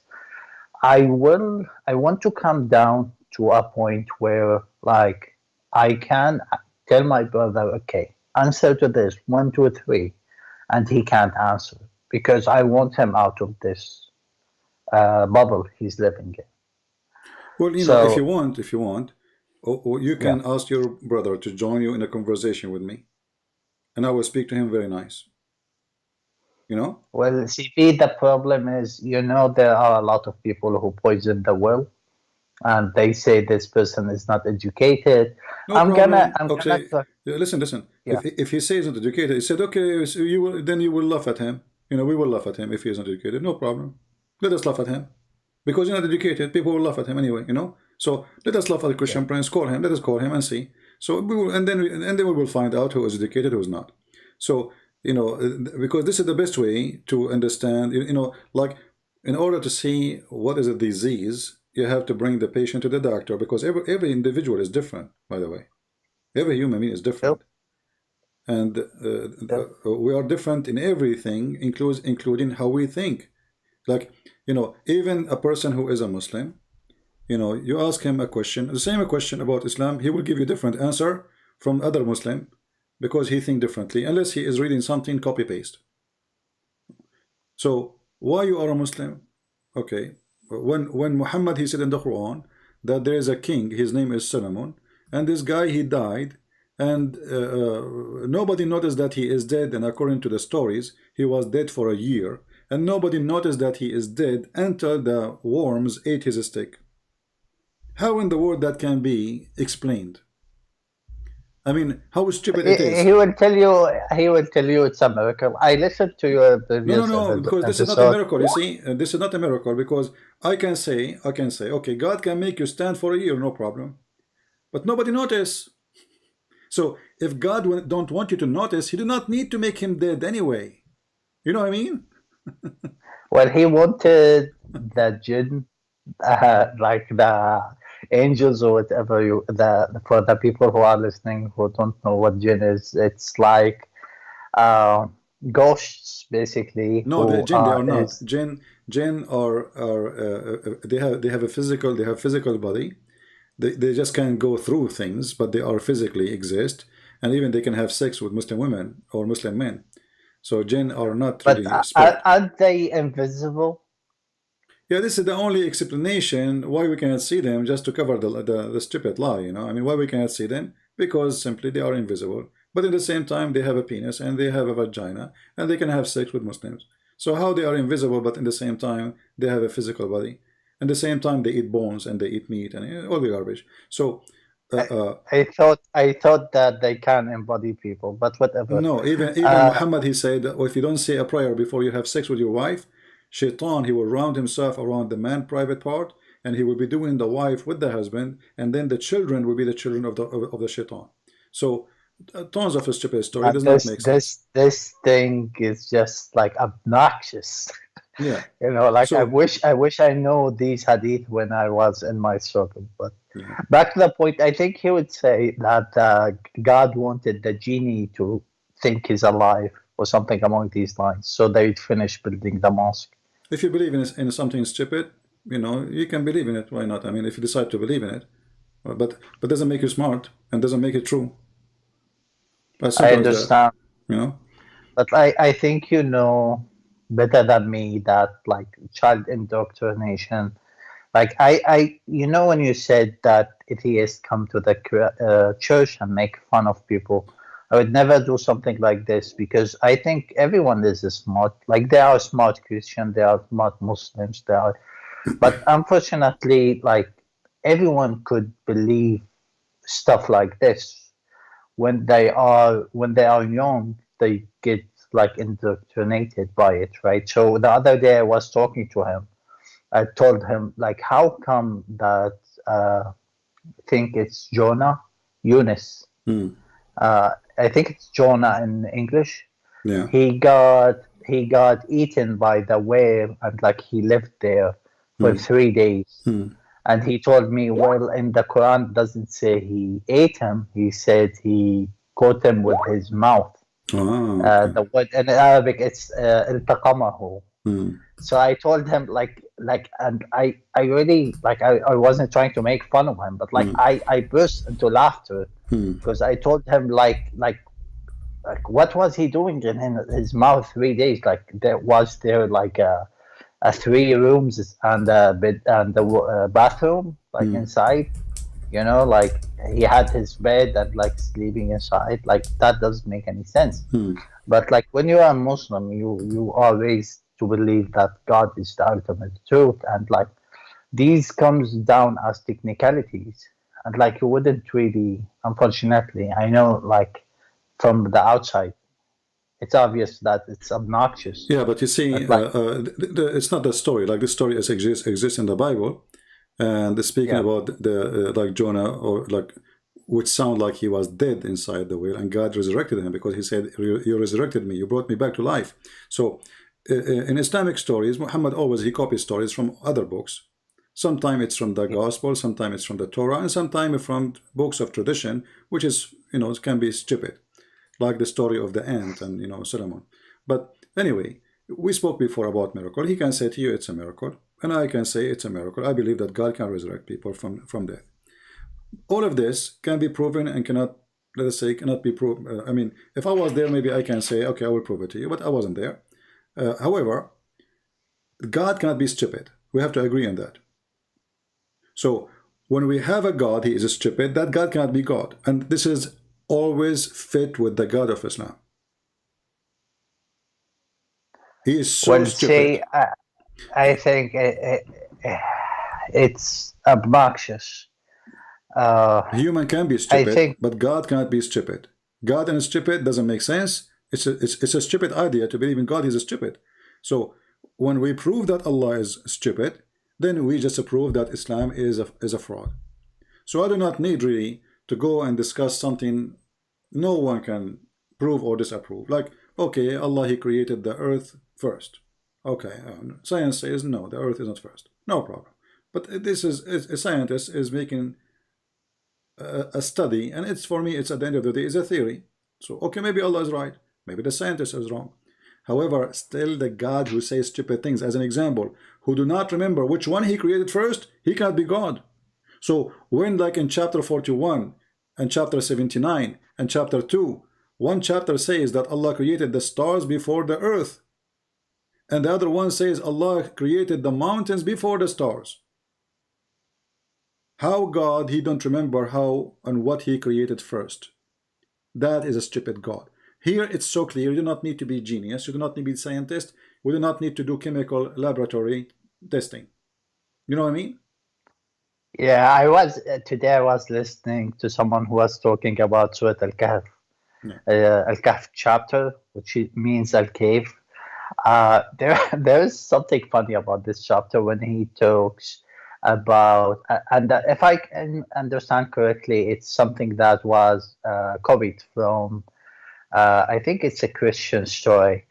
But what happened is he says, well, the Quran says, they say there are three people. Yeah. And for those who are unaware, the story talks about people who were persecuted because of their religion, and they went to the cave and slept there for 300 years, and then they woke up. So the Quran says, they say, speaking about these people of the cave, that there are three people, and some say four, and some people say 5 or 7. So it's, the Quran say it might be 3 or 5 or 7, and God knows how many there are. So what is the answer? This is stupid. Secondly, exactly, this is a fiction story, my friend. This is how stupid it is. This is a fiction story written by a person. His name is Yaqub. He is from Syria. He is a Christian, and he wrote a story for the youth who at that time they were discriminated. So he's saying to them in the story, it's a fiction story, it's not a real story, that time will come and we will be victorious, and you will go out and everybody believe in Jesus. So here it's just a fiction story. The stupid Muhammad, he took it, he put it in the Quran. As simple as that. But the funny part is, like, the Quran itself doesn't know if there were 3 or 5 or 7. Yeah, because okay, what the point of saying 3? Some they say 3, and they are and their dog is number 4. First, this is stupid in Arabic, because you don't count the dog as number 4. Even in English, you cannot do that, because you can say like there are 3 brothers and their father is number 4, but you cannot count a dog as number 4. You have to count something from the same kind, right? Like you cannot say 3 apples, and the 4th is a donkey. I mean, donkeys are not apples, you know, to count it as 4. So it have to be from the same kind. This is a mistake in the language. Secondly, what is the point of this verse anyway? Some they say they are 3 and their dog is 4. Some they say they are 5 and their dog is number 6. Some they say they are 7 and their dog is number 8. Okay, and say Allah knows best. But the question was, they ask him how many they are. If you go, and isn't God who's the one who wrote the verse? So what's the point of saying they are 3 or 5 or 8? They ask him how many they are, because Muhammad did not know. So he have to come with the answer, says Allah knows best. And not only that, he says Allah know their number, and on the few, there's a few only do their number. Okay, give us the number. As long as there's a few, are you one of them?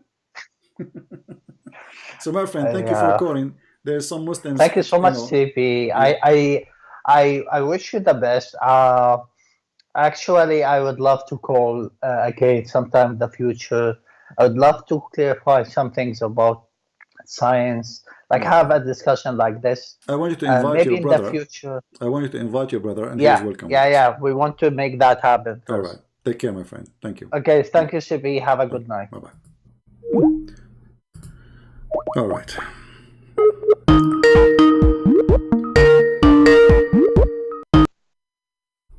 Hello? Hello? Yes, my friend. You are giving me names and calling me names in the chat. So how I can help you? Allah is one. Can you answer Answer what? what I sent you? You tell me what you sent me. Can you read it for us? No, you read it and you answer. Well, you know, this is dirty work. You are saying to me, in Zayn Shafiq بتحبي تبي مصاصة. He said the one who wrote this word obviously don't speak Arabic. This is stupid. He's using Google translation, saying so okay, do your lips like to suck something? Who is this guy who said that? Who is the stupid? This is you? No, do you believe that Allah is law? I don't know. I mean, I'm asking you now. You send me this and you are asking me to answer it. I mean, this is silly, stupid. Your lips like masasa, like to suck what? But do you believe Allah is law? You're changing topic now. Do you believe Allah is one? Who cares if Allah is one or three? Allah does not exist anyway. How he can be one? Can you prove to me that Allah is exist? Do you believe that Allah is law? Is what? Law. La, yeah, for sure. I don't believe that. I'm saying Allah, he said that in the Quran. You see, Where? if you, okay, go with me. Open the Quran with me. Chapter 1, the first chapter in the Quran. Okay. Okay, let us go to verse number 1 and then verse number 2. It says, Bismillahir Rahmanir Rahim. Correct? Yeah. Okay. Verse number 2, it says, Alhamdulillah Rabbul Alameen. What is Allah? What happened to Allah? It's lillah. Lillah, thank you. Lillah. Yeah. Lillah. It's a contraction from illillah. There's no illillah. I mean, are you adding letters now? Yes, it says it is. li. It says li, lah. Li, what li in Arabic mean? No. This is not two. My friend, I'm asking you, what li in Arabic mean? Alhamdulillah. What li mean? This is talking about Alhamdulillah. So basically saying Alhamdulillah to Allah. Okay, but there's no Allah. You see, what is, okay, read with me. Look in the screen. Do you see the letter A in the beginning? Letter A in verse number 1 is exist. In verse number 2, it disappear. What happened? Who ate it?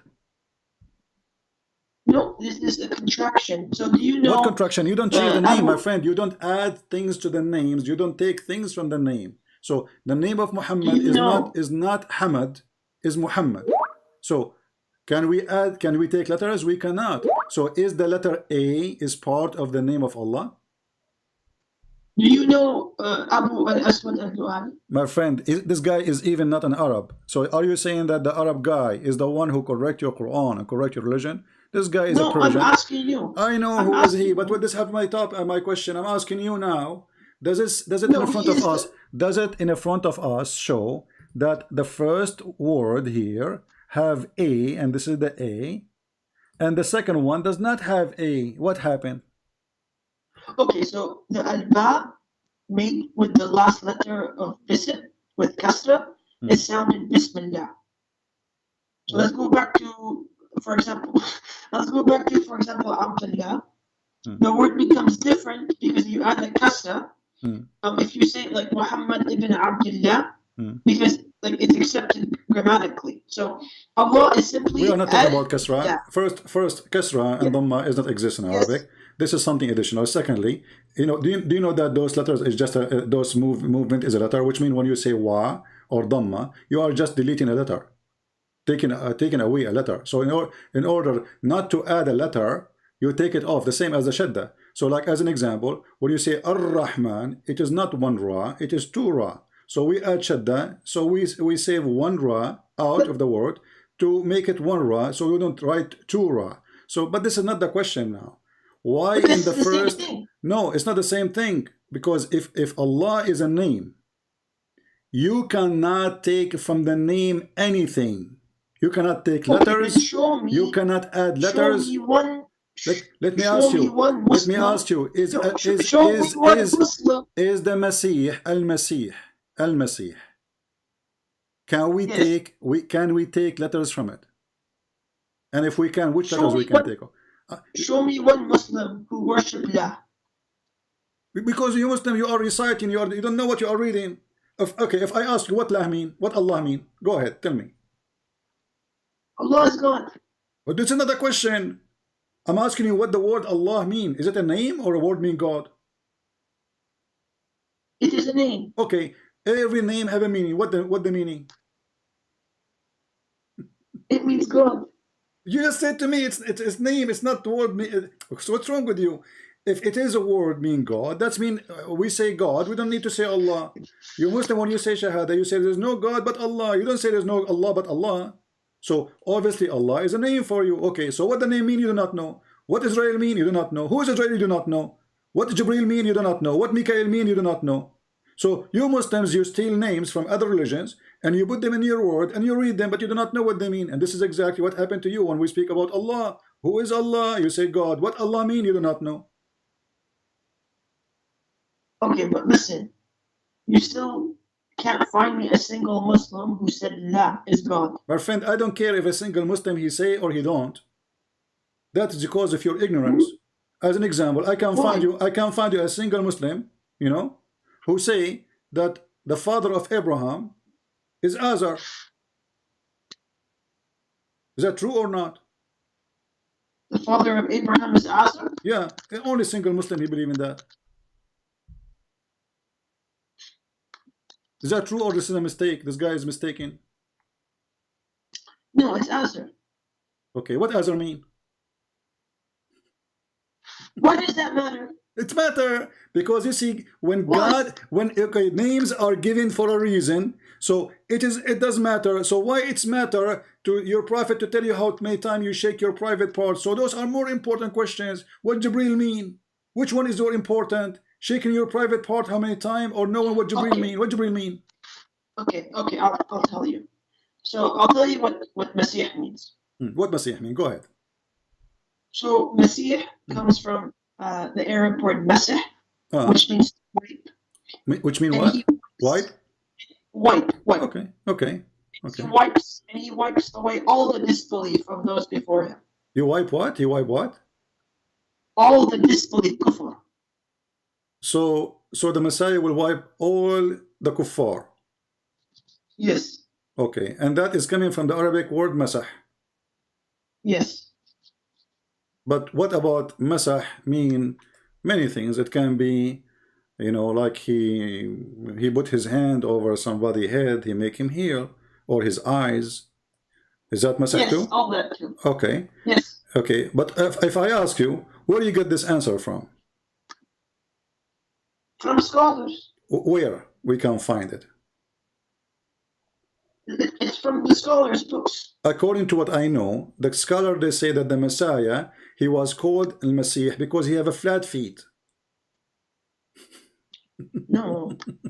Well, okay, give me. Secondly, you know, when you say that even the word Masih is not correct in Arabic. It's not. This is not an Arabic word. How it became Arabic? If I ask No, you, this you is know, the Arabic you word. see, you are jumping from place to place. So we showed you first that Allah, if it's a name, we cannot take from it and we cannot add to it. A name, we cannot change anything. It's a name. Especially this is the name of God, supposedly. So when the second verse says, Li lah, your God is lah. Li mean two, lah is the name of your God. Number 3, lah, the God who created you. If there's any proof he created you? Is there any proof? Yeah? Who created the world? Are you Christian? Yeah, I'm Christian. So then you believe this too. Why are you asking me? Because your God, he says, there is many creators and he is one of them. Like who? Show me. there is many verses in the Quran, chapter 23, verse number 14, it says, فَتَبَارَكَ اللَّهُ أَحْسَنُ الْخَالِقِينَ. Blessed be Allah, the best of the creators. Who is talking? Okay, so do you know in the Quran it says that people created idols? Created what? My friend, so are you saying Allah created idols too? No, he's the best of them. Because Okay, so guys, he is the create. best. Allah is the best who create idols. That's what you just said. No, the best of creators, not the best of those who create idols. Okay, if I compare myself, okay, listen, if I compare myself to people who did something and I say I am the best in doing that thing, that's mean I'm doing that thing. So he just admitted that he is not the only creator, and you are the one who said to me they are creating idols, and Allah says I am the best of the creators. That means he is the best who create idols. No, he's the best. He's the best of creators. Okay, but how many creators? Okay, in order to be the best of the creators, we have to have many creators. Yes, many people created idols. But creating idols is not a creation. Those are stones. We put them together. It's not a creation. No. But the Quran says he. So are you saying to me? Are you saying to me? Look, just to show you how silly what you are saying. I'm not insulting you, but think with me. Chapter 14 is speaking about how Allah He made the sperm into a dead blood, and then the blood became flesh and bones. So when Allah He say I am the best of the creators, He is speaking about a specific thing. He is the best in doing this job. Others, they do the same job, but they cannot create like him. No. Allah creates life. Okay, He creates life from nothing. Okay.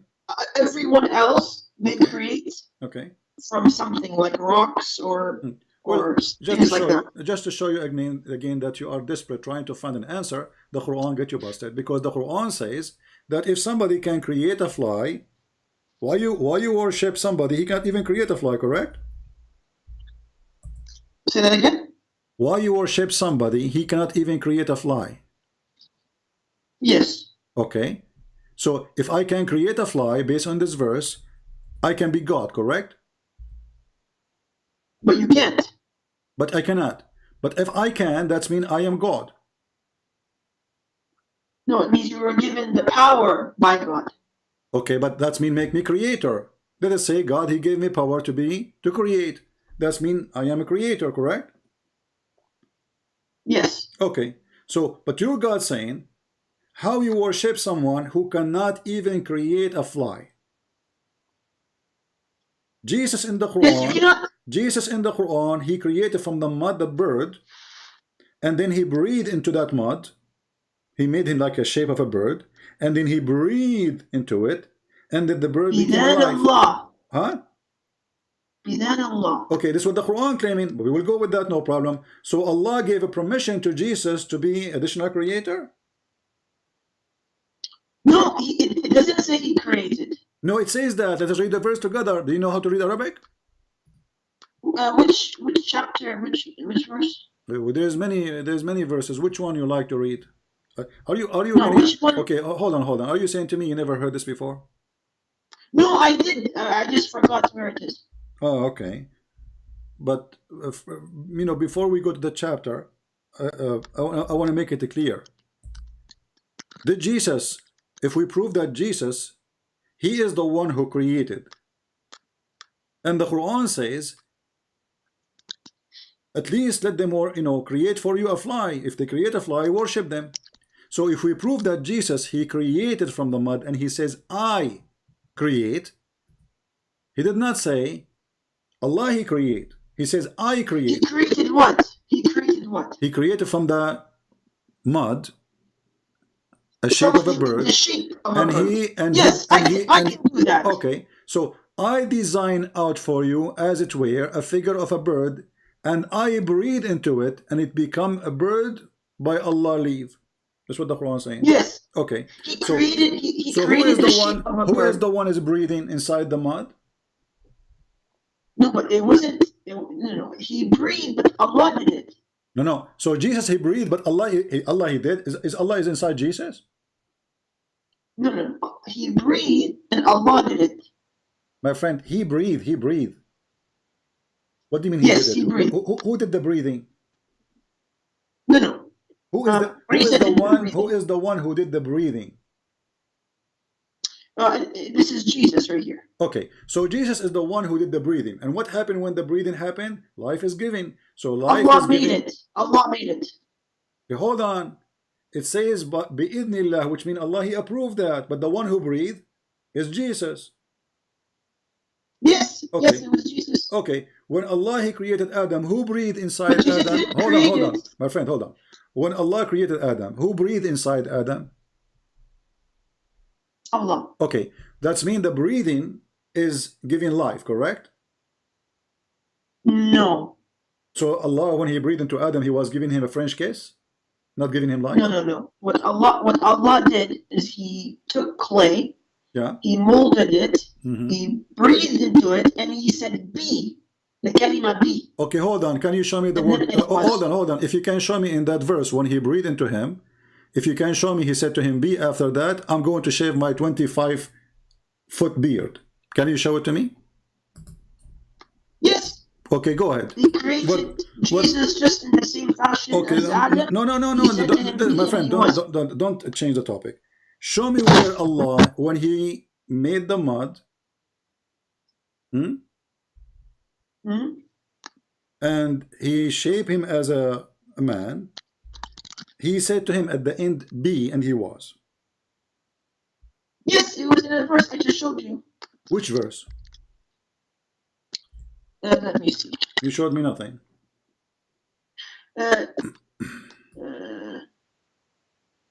It is in Surah Al-Imran, 59. Al Imran? Yes. Okay, chapter what? Al-Imran 59. 59. Okay, read it for us. Okay. The likeness of Jesus in Allah's sight is that of Adam. He created him from dust, then said to him, "Be," and he was. See how silly what you are saying now?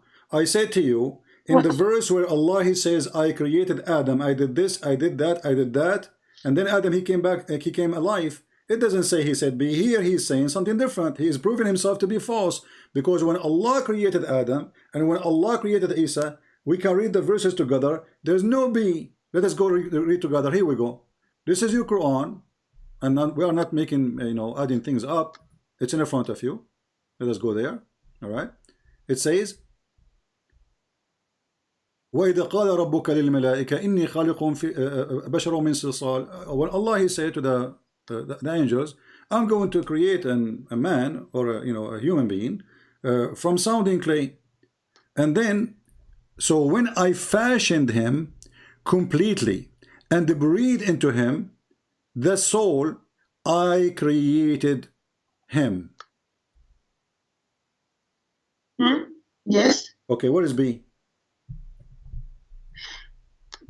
In the Quran, it says, whenever Allah desires something, My friend, He just says be, and it is. B, it's mean He do not need to do anything. He say B is going to be. Like in the Bible, it says God, He said, "Let be light," light was. That is, He said, "Let be light," light was. So did Allah, He says, be Adam, and Adam was, or Allah, He made the fashion a clay, and then He made a mud first, and then He fashioned him as a man, and then after He fashioned him as a man, He breathed into him, correct?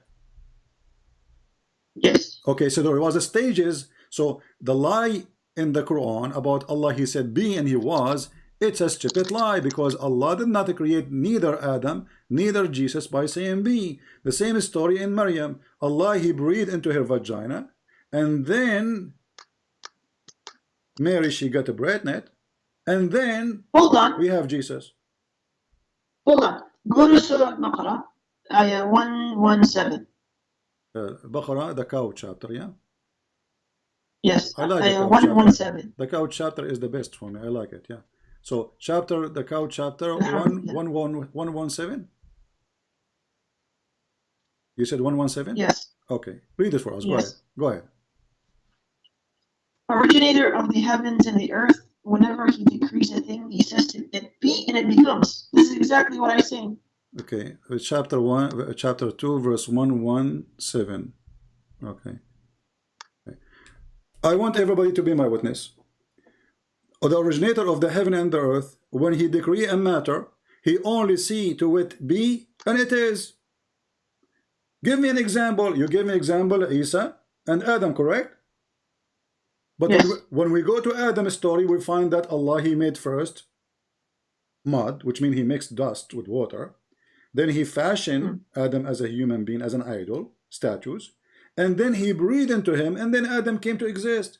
So this is a lie. Allah did not say No, to no, Adam, he didn't come to exist. He didn't. okay, hold on. Let us go to different verse in the Quran then. Do you know that Adam, when Allah, he created him, Allah was so slow, and the Quran says, وَكَانَ الْإِنسَانُ عَجُولًا, which means that the human being was ever hasty? What is behind that story? I did not hear you. Can you say that again? When the Quran says, وَكَانَ الْإِنسَانُ عَجُولًا, and the human being was ever hasty, what does that mean? Yes. Is it true that when Allah created Adam, Adam, he said to him, Allah, finish me before the sun set?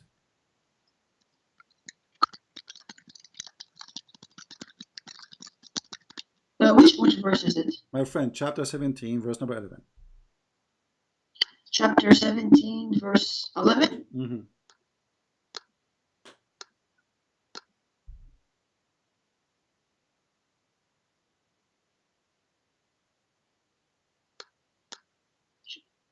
Al-Isra? Mm-hmm.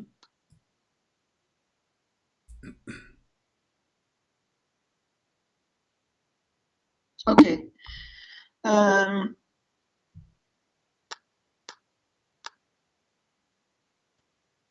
So a man prays for ill against himself and his family when he is frustrated as avidly as he prays for good. What are you reading, my And friend? mankind. My friend, you are reading different story. I'm reading. What are you reading? No, I'm not. What verse?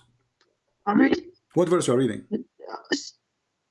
The one that you're showing. There's no family, and there's, what are you talking about? What is this? Where is the word family there? And mankind is ever hasty to pray against himself without contemplating the consequence thereof.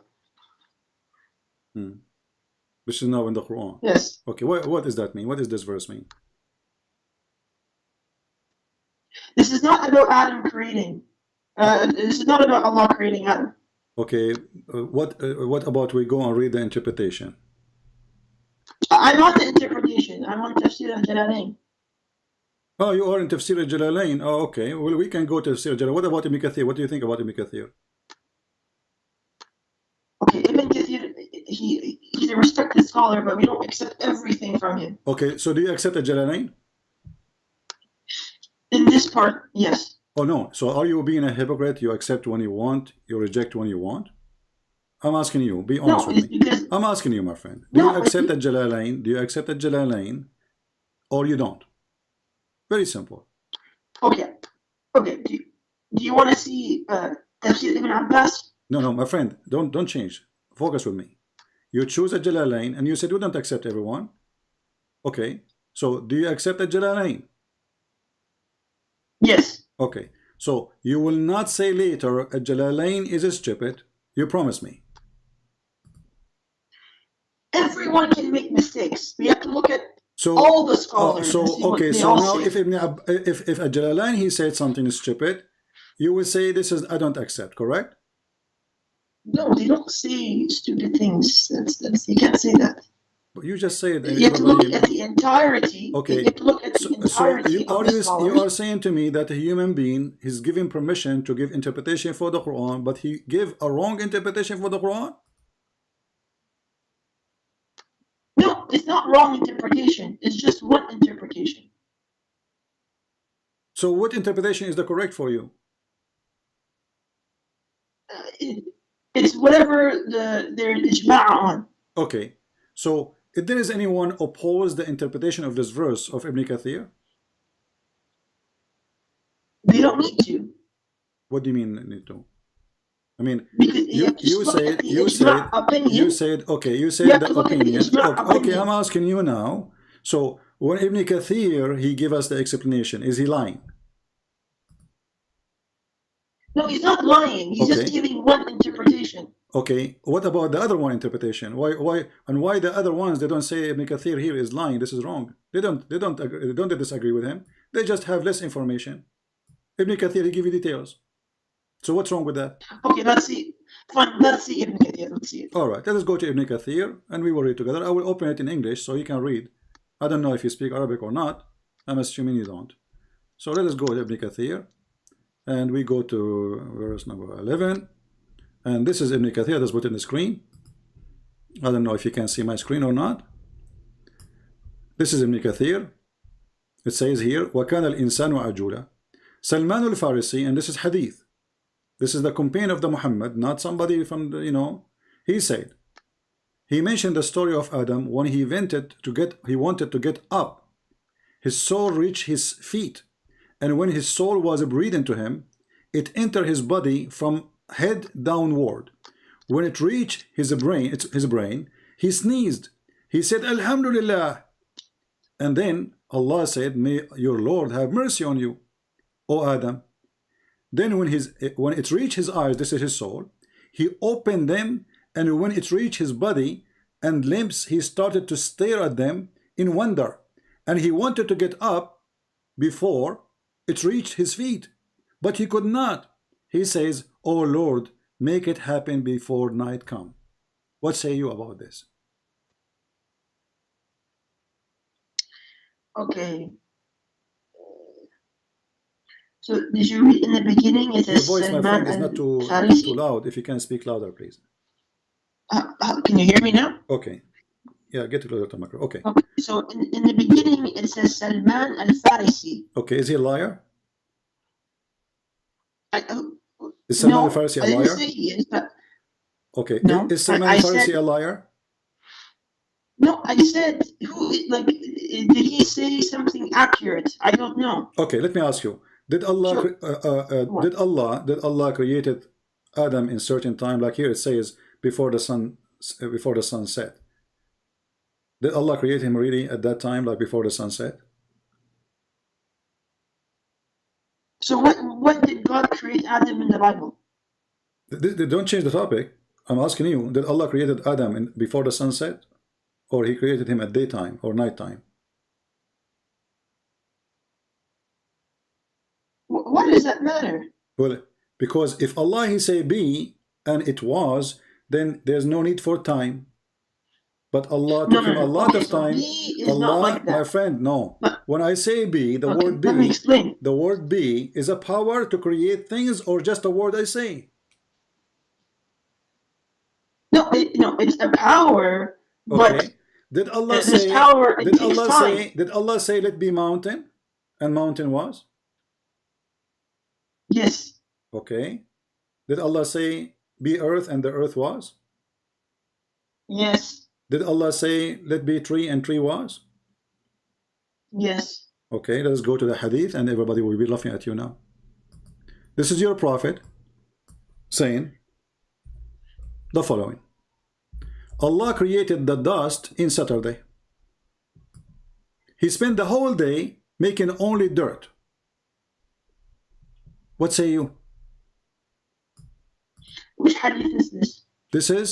This is da'if hadith. You know what we can do now? This is da'if. No, you have to look at the chain of narration. You can't just give me a hadith without looking at the So if it's da'if, it's not chain. good. So da'if now is bad. Well, I have a surprise for you. This is Sahih Muslim. It is Sahih. Not everything in Sahih Muslim is Sahih. Here we go. Now we play the game. This is your prophet speaking now. So it is in the book of the Sahih Muslim, which is the most accurate book with the Bukhari. And now we say not everything Sahih Muslim. So are you saying you Muslim you lie about your prophet? No, is it in Sahih al-Bukhari? Okay, hold on. Listen, my friend. Come on, let's laugh together. How many days it took Allah to finish the earth? I think it was 6 days. Hold on. Are you sure? Yes, 6 days. Actually, you are right. So Allah, if he say be, and I asked you, did Allah create the earth by saying be? You said yes. Did Allah created the trees by saying be? You said yes. Did Allah created? So all what he need to say, be earth full of flowers and etc. and it's going to be. But Allah took him many days. So the fiction you are talking about, even the Quran is against it. Now let us ask you here the question. You said that Allah took him 6 days to create the earth, correct? Yes. Okay. How many days to create the heaven?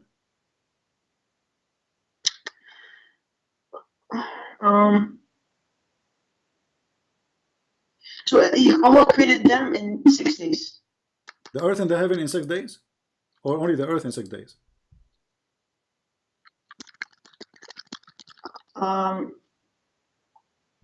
Yes, 6 days. All of it? Well, the Quran is stupid then. Chapter 41 says in verse number 9, do you verily disbelieve in him who created the earth in 2 days? Does it say that? No, that's included in the 6 days. Okay, period. where it says included, do you show me the word included? No, because it says heavens and the earth. My friend, what including? Hold on, my friend. Just focus with me. The earth alone. Does it say that Allah created the earth in 2 days?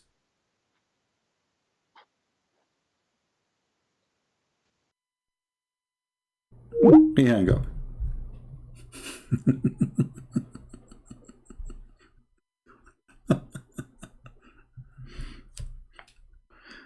Oh boy.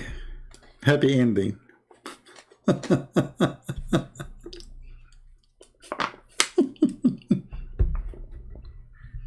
They don't know what they are worshiping. They have no idea what they are talking about. This God, brother, he say be is going to be, and then we go to the Quran. It took Allah 2 days just to finish the earth. And then 4 days to finish what is in the top of the earth. This is 6. And then 2 days more to finish the sky. This is 8. But this is total contradiction for other verses in the Quran where it says Allah created the earth and the heaven in 6 days. Stupid Quran. This is why I said to the previous caller, the atheist, a human can be stupid, a follower, a believer can be stupid, but God and stupid, that doesn't work.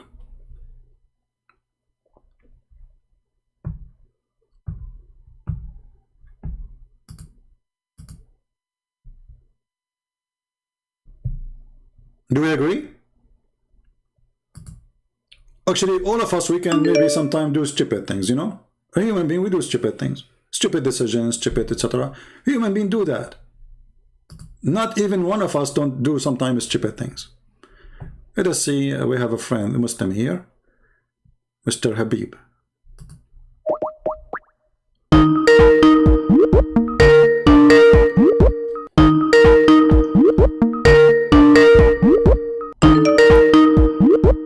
By the way, I'm still without lunch, you believe it?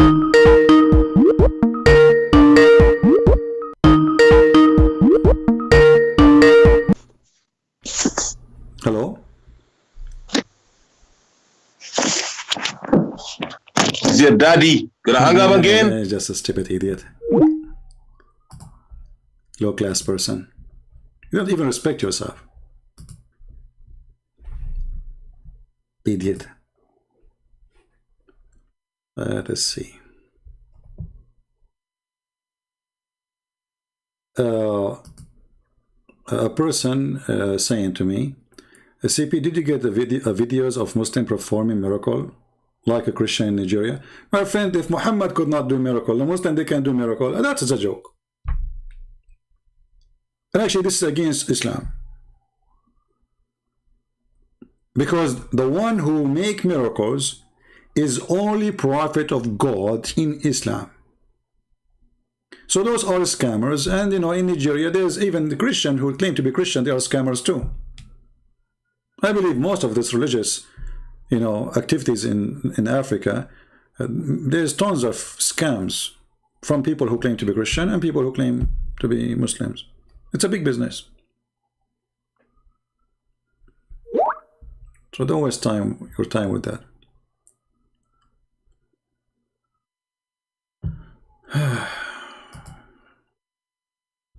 Let us see. Abdul Wahid. We have a person, his name is Abdul Wahid. Where is Abdul Wahid? I saw his text. I don't open links, man. Don't send me links. Let us see this Mr. Abdul Wahid.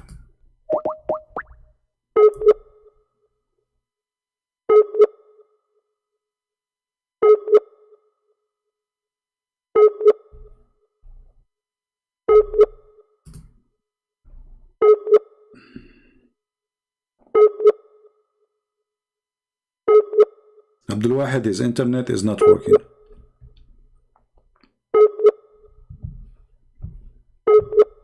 The one who hang up, my friend, text me back, call me back. Come on. Don't you want to finish the topic?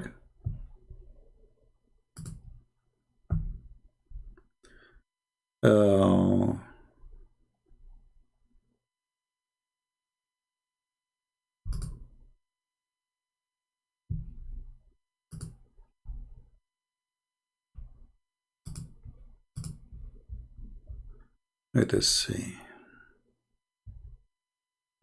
Yeah, look like we are out of Muslims. If there's any Muslim would like to call us, try his best. Stupid religion. And not only that, read it chapter 41, chapter 2, chapter 79, and you will see that the stupid Allah, he did not know which one he created in order. Did he create the stars before the mountains or the mountains before the stars? Here, the verses in front of you is totally the opposite from a chapter 79. Read with me. He created the earth in 2 days, and then he put everything he placed in the top of the earth, mountains. Okay, so step number 2 after he created the earth, mountain. If we go to chapter number 79, we will die laughing. It is totally the opposite. So remember, stage number 2 after he created the earth, he created the mountains, and the last thing he created, the stars there.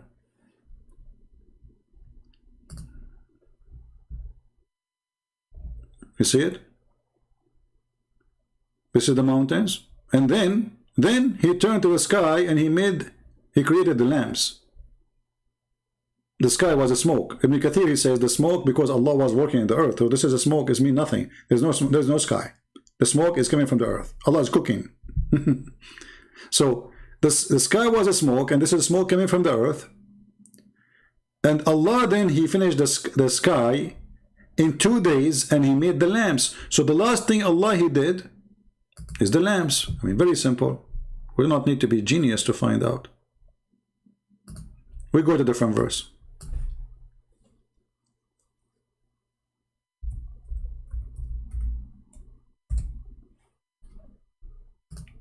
Chapter 79. Read with me and laugh.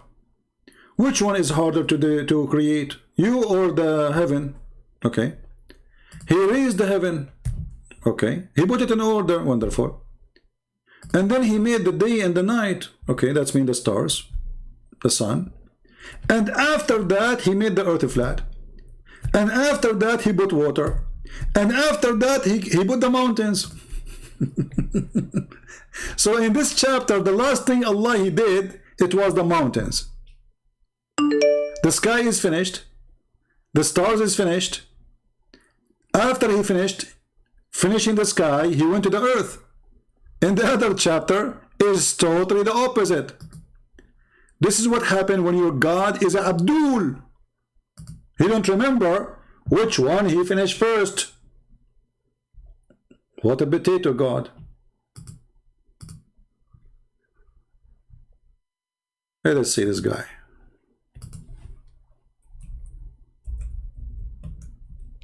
Maybe the same boy.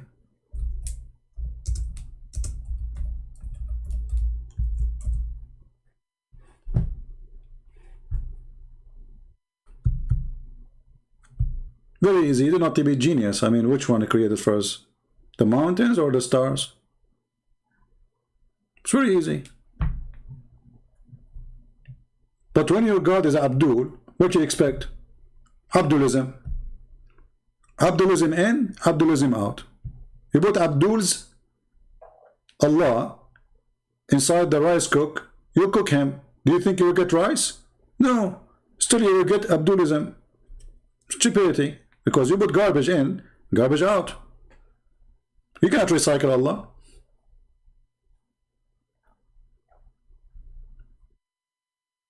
Do we have any Muslim?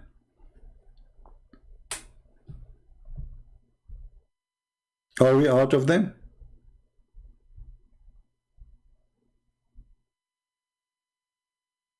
And you know, like all the Muslims, they wanna, those who claim to have knowledge, they wanna debate me face to face, brother, face to face. If you are a man debating face to face, brother, well, we know that you are trying to make an excuse, so you will not discuss with me. You were not there to call me. Face to face. Here we go. Your brothers and sisters are leaving Islam because you are refusing to call me. Call me, get me busted, so nobody will believe and nobody will listen to me. If I am not sharing the truth, and you can get me busted and you can refute me, then you have to get me busted. And remember, I'm not a prophet. I'm not even a priest. I mean, you can talk about me as much as you want. You can say he's bad. You can say he's not good. You can say he's a liar. You can say, I mean, whatever. But still, I show the proofs in the front of me in the screen from your books. Me as a person is not important. You can make all kind of garbage about me. Who cares?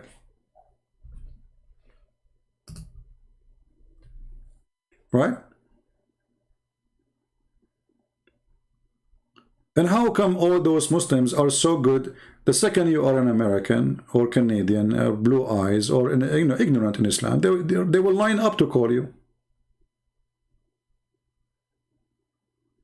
Have you ever seen somebody, he called me and he was successful to prove anything?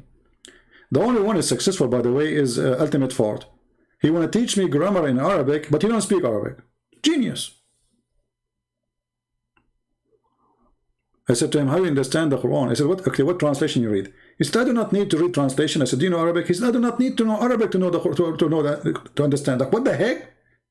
This guy, he don't speak Arabic, and he do not know Arabic, and he do not accept any translation, and he do not need a translation, and you do not need to know Arabic to know the Quran. It's a miracle. Abdul. A nightmare. One more time you post those things, I will block you, and I will say each time to the admins, you say those things, I will block you. Admins, please, if this lady, she say those words in the chat, block her immediately. I don't have time for stupid things. This is a warning, last warning. I blocked you already many times. Do we have any Muslim here who would like to ghoul us?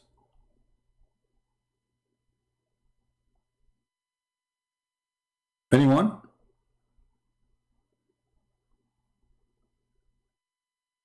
Any Abdulism?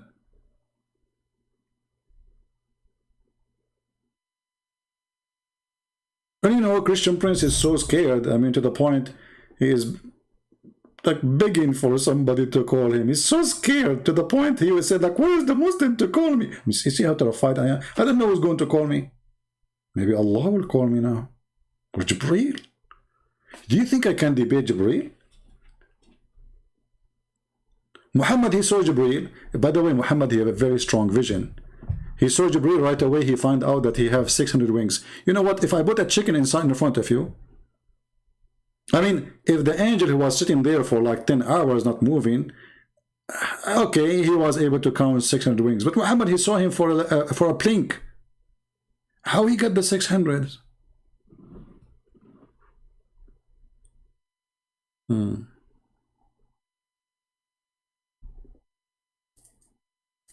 we have any Abdul?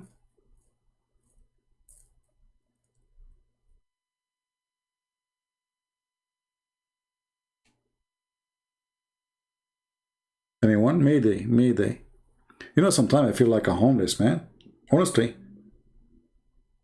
I mean, now it's 9:31 and I need to make some food to eat. I did not eat lunch yet. But it's fun. Honestly, I mean, this is I love getting Abduls out of Islam because I love to save them. I believe that many of those Muhammadans, They are good people. They need, they are not, they are just deceived.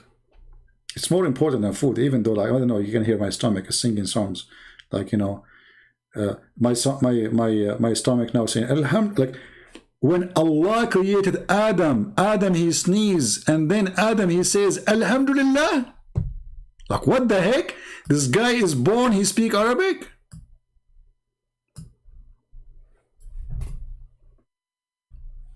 Astonishing. All of us in the Middle East, by the way, we know. Like, my mom, she told me when I was like 2 seconds old, I was saying Alhamdulillah, but I did not sneeze. I farted. I mean, the guy is just made. He speaks Arabic. There's no Arabic at that time. Arabic language is not even put together yet. This guy is just made, and he is saying Alhamdulillah. In which language? Arabic. And then Allah, he said to him, may your Lord have mercy on you. Who is his Lord? What a nice conversation. And then, brother, do you know this, the video on YouTube, like Ahmad, the dead terrorist? Ahmad, when he looked at his feet, this is exactly what happened. When the spirit of Adam reached his feet, he stared at them and he in wonder. Look at this. I mean, this is the first time Adam he see feet. Like, what the heck? What is this? Why they look like this? What is those things? There are fingers and they're moving them. Like, what? Wow. Oh, this is the toes. Look, the toes is moving. Takbir. So Adam was like, what?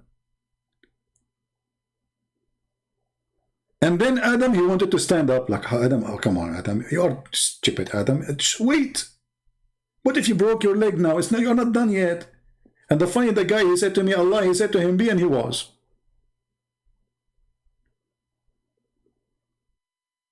Where is be, and he was? And the funny, that would make it, I mean, what funny? I mean, all of it is crazy. Then Adam, he said to Allah, finish me before the night comes. How this idiot, he knew that the night come? He just made. How Adam, he knew that the sun is setting soon? That's deep. That's very deep. I mean, you like the story, you don't like the story, it's written by a genius. You know the story of when Ibn Abbas, he spoke about Al-Hudhud. You know Al-Hudhud story? What is the name of Al-Hudhud in the Hoopoe? Okay. So Muhammad, he told them that this bird, he can see under the ground.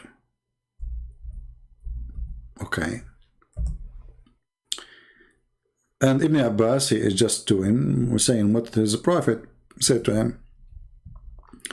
So an Arab guy, a Bedouin, he said to him, okay, as long as this bird, he can see deep in the ground to find water to Solomon, how come if we put some seeds and we cover it by some dust as a trap, he don't see it, that there's a trap?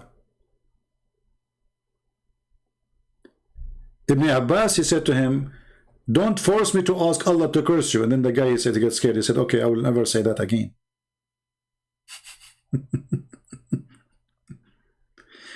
Brother, he can see deep in the ground, brother. So the guy, he said, okay, so how we catch it? By putting some seed in the top of a trap covered by some dust.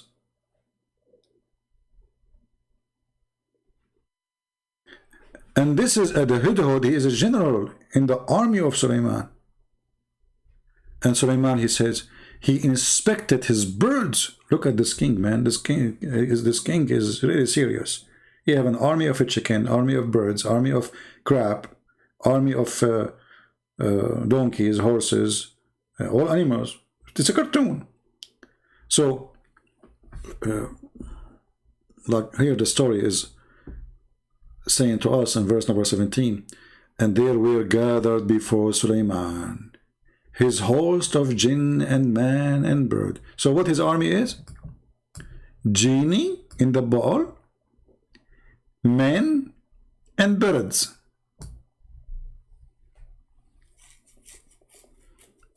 Did you see the video on YouTube, which is very funny? The guy, he is running and there's like a million chicken behind him. That is Sulaiman. Sulaiman, he won a launch attack, you know, like, okay, takbir, the chicken like, and they go like, okay. I mean, come on, imagine, especially if the whole army is just roosters. I mean, you can think about it, brother. And it's scientifically true, you know, I mean, come on. Okay, somebody text.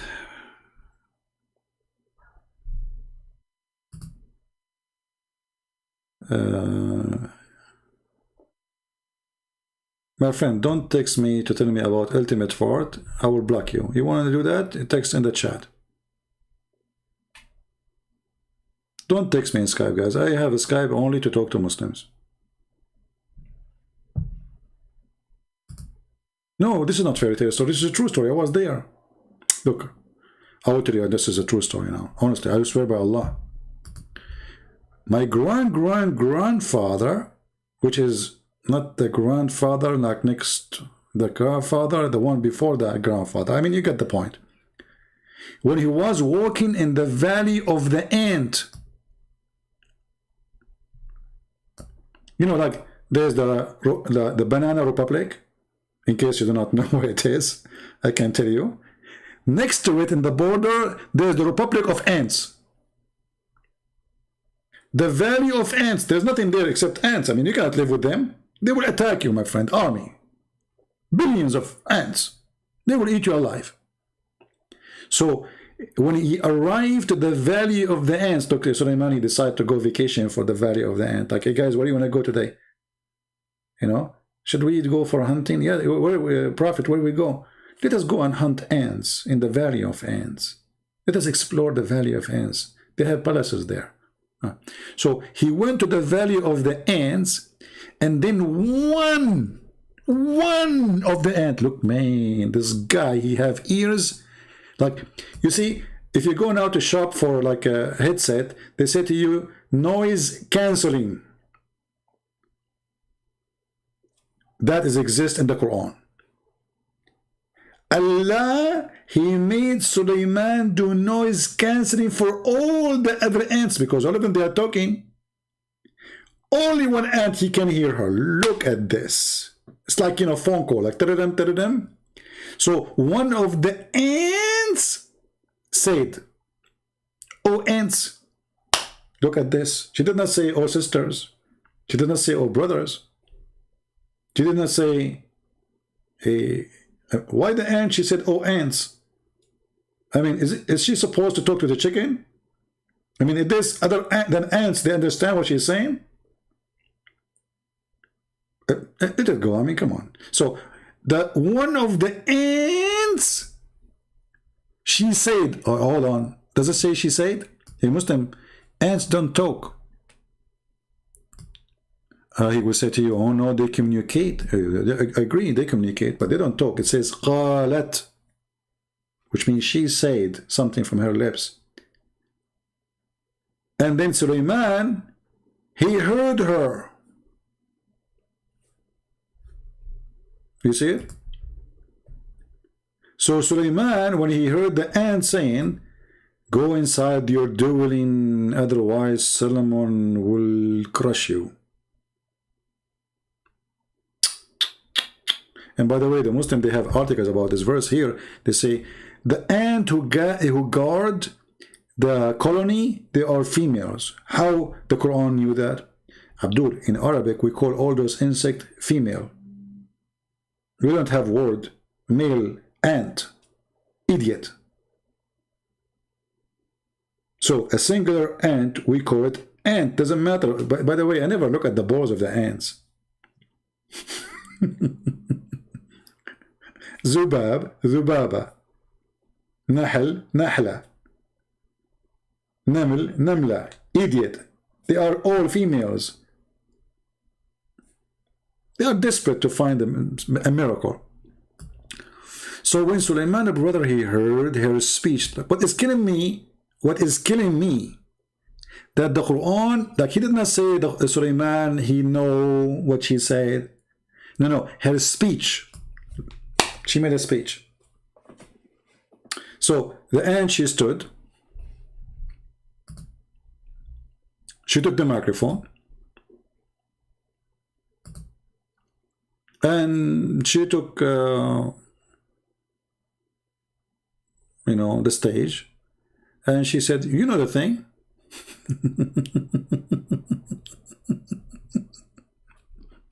He heard, right? Anyway.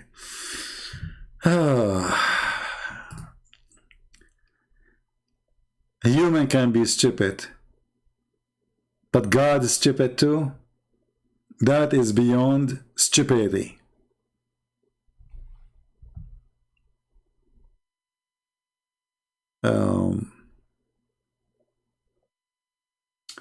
Who gave the title of the Quran?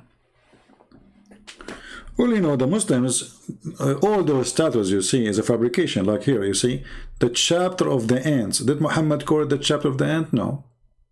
So what they do, they go and look like, what is this chapter speaking about? The most unique thing. The ant, we call it the ant.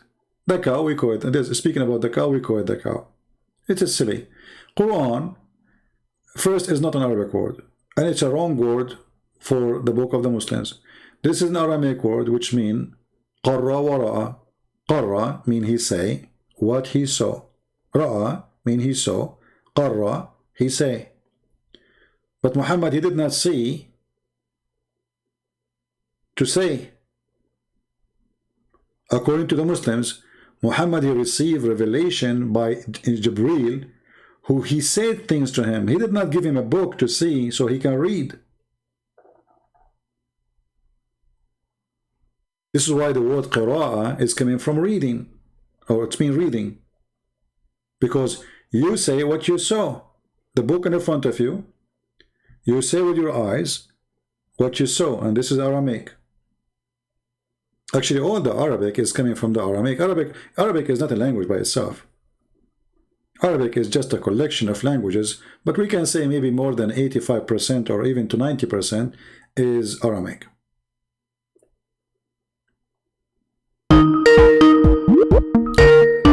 Oh, this guy is calling again, or maybe he got some fuel. Yes, my friend. Hello? Yes, Hello? hello. Yeah, hello. Can you prove that Jesus died on the cross? So what happened to the topic? You hang up on me and you left. What we will do with Which the topic? You jump it? He hang up.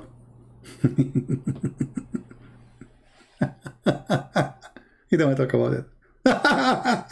He hang up in a second. It did not even take me a second. Well, Lord help me, I'm so angry. I did not eat since yesterday. Oh boy.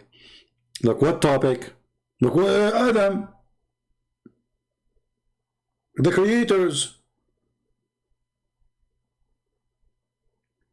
Abdul's for me is like there is a guy. He went to the doctor and he told him, doctor, I have a very, very, very short memory. The doctor, he said, like what? I don't know what to tell you. I'm telling you, I have a short memory. I forget right away. The doctor, he said to him, you have to give me an example. Hold on, let us finish the joke and I will call you. So the doctor, he said to him, you have to give me an example. The guy, he said, doctor, I'm telling you, I forgot a lot. And he started looking at the table. And then the patient, he said, come in. He forgot that he is the one is looking at the table. This is how bad his memory is. This is the Abdul. Let us call him. Yes, my friend. Do you hear me?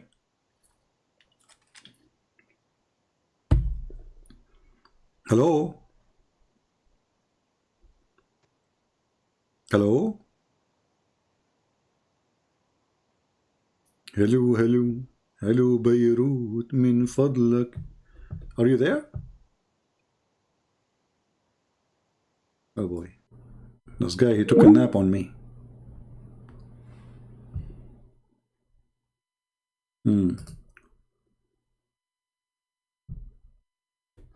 Come in.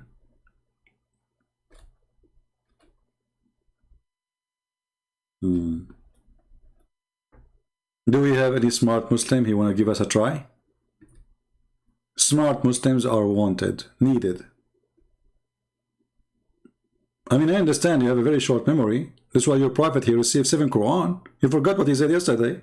So second day, he said the verse differently.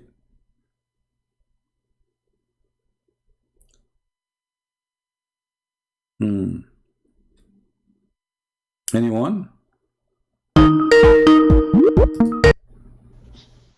Yes, sir. Yes, Abdul.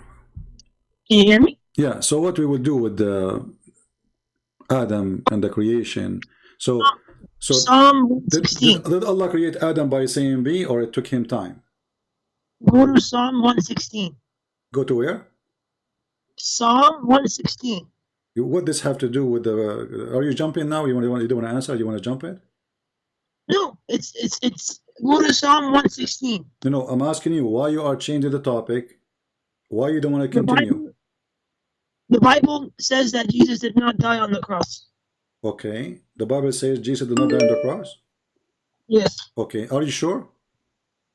Yes. Okay, everybody will be laughing at you because you just admitted that the Quran is a book of lies. Because Allah in the Quran says that Allah, he put someone look like Jesus in the cross. Yes, I'm talking about the Old Testament. No problem. You are saying that Allah did lie when he said that Allah, he replaced someone, he cloned someone, and he put him in the cross, and he made them believe that the one who was killed is Jesus, correct? No. What no? Read the verse for me. Chapter 4, verse 157. Chapter 4. 157. Yes. Okay. What it says. What it says. Go ahead.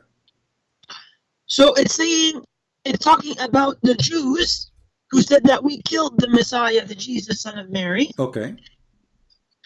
But it said they did not kill him, nor did they crucify him. Okay. But it was made to appear to them. Okay. Okay. Okay. What does that mean? So, what does that mean? But this verse does not say how it was made to appear to them. No. You see, I don't care how. It says it made to appear to them. So it means Yes. this is what they saw, correct? This is what they saw. Okay, thank you. Yes. So now we have witnesses in the Quran, Allah witnessing that the Jews, they saw that Jesus was on the cross. Do we agree? Yes, the Jews saw Jesus on the cross. Thank you very much. So now you prove to me that it was not Jesus, you idiot. Because if the Jews, they agree and they say we killed Jesus, and Allah witnessing that the Jews, they saw Jesus in the cross, now how in the world it is not him if they saw him in the cross? Go ahead. وَمَا قَتَلُوهُ. Don't repeat. Did you read that? Don't repeat. That's another question. You just agreed that the Jews, they saw Jesus in the cross. You said that. Everybody heard you. You cannot take it back. It says, read the last part Abdul, of the ayah. you cannot take it back. No problem. No problem. Did you read? You want to sing for me? Hold on. You just said, everybody heard you. I said to you, did the Jews see that Jesus was in the cross and they killed him? You said yes. This is what they saw, but it wasn't Great. Jesus. So what they saw is what is going to count only, because isn't it the Quran asks for 4 witnesses to prove a crime, like adultery as an example? So we have thousands of witnesses. Allah have no witnesses. Muhammad have 0 witnesses. It's a guy who came 600 years after Jesus. He was not there. He was not watching, and he have no witnesses when all the Jews, according to the Quran, they saw Jesus on the cross.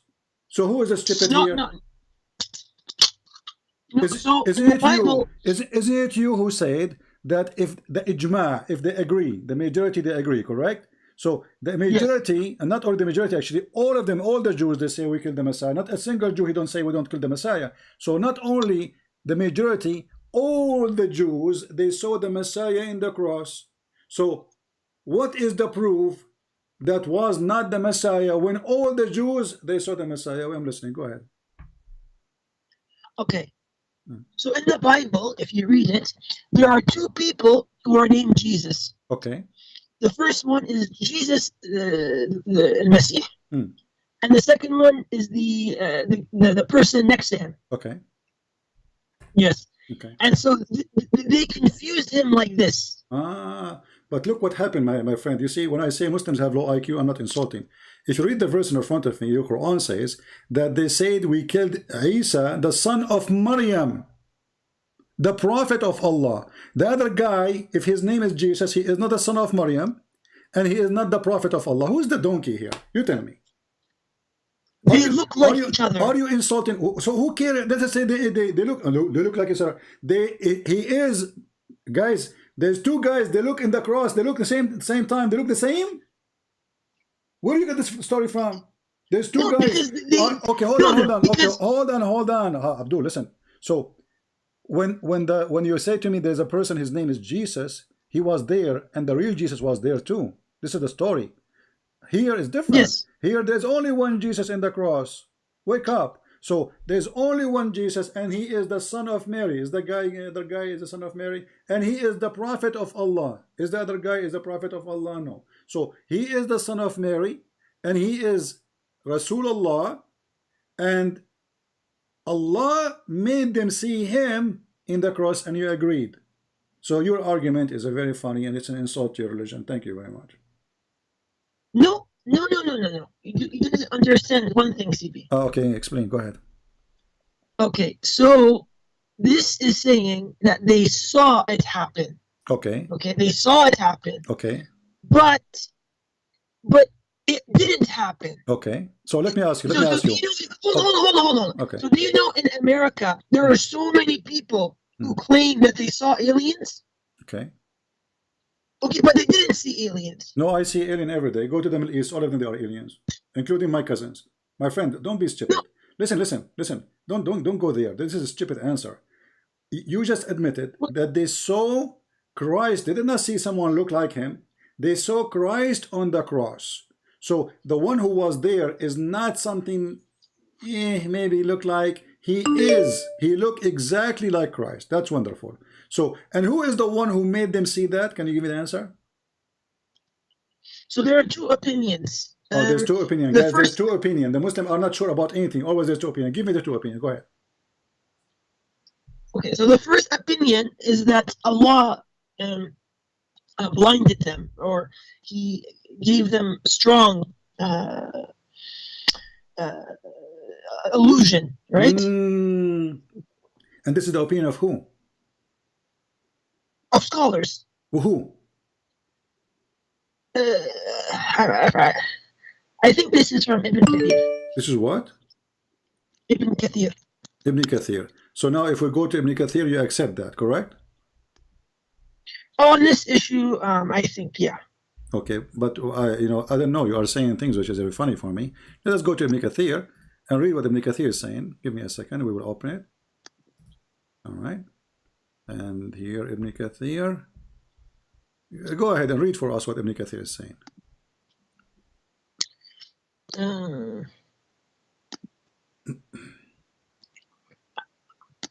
I can't see it on the screen. Oh, you need me to show it to you? You can open it from your side. Okay, hold on.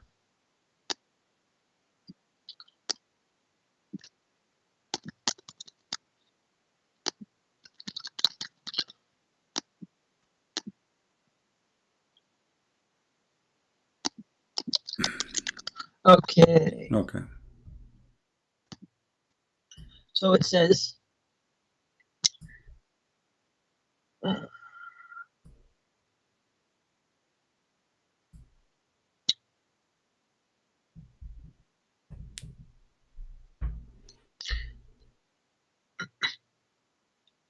okay, we killed the Messiah, Isa, son of Mary, the messenger of Allah, but they killed him not, nor crucified him, but it appeared as to them. Okay. And those who differed are full of doubts.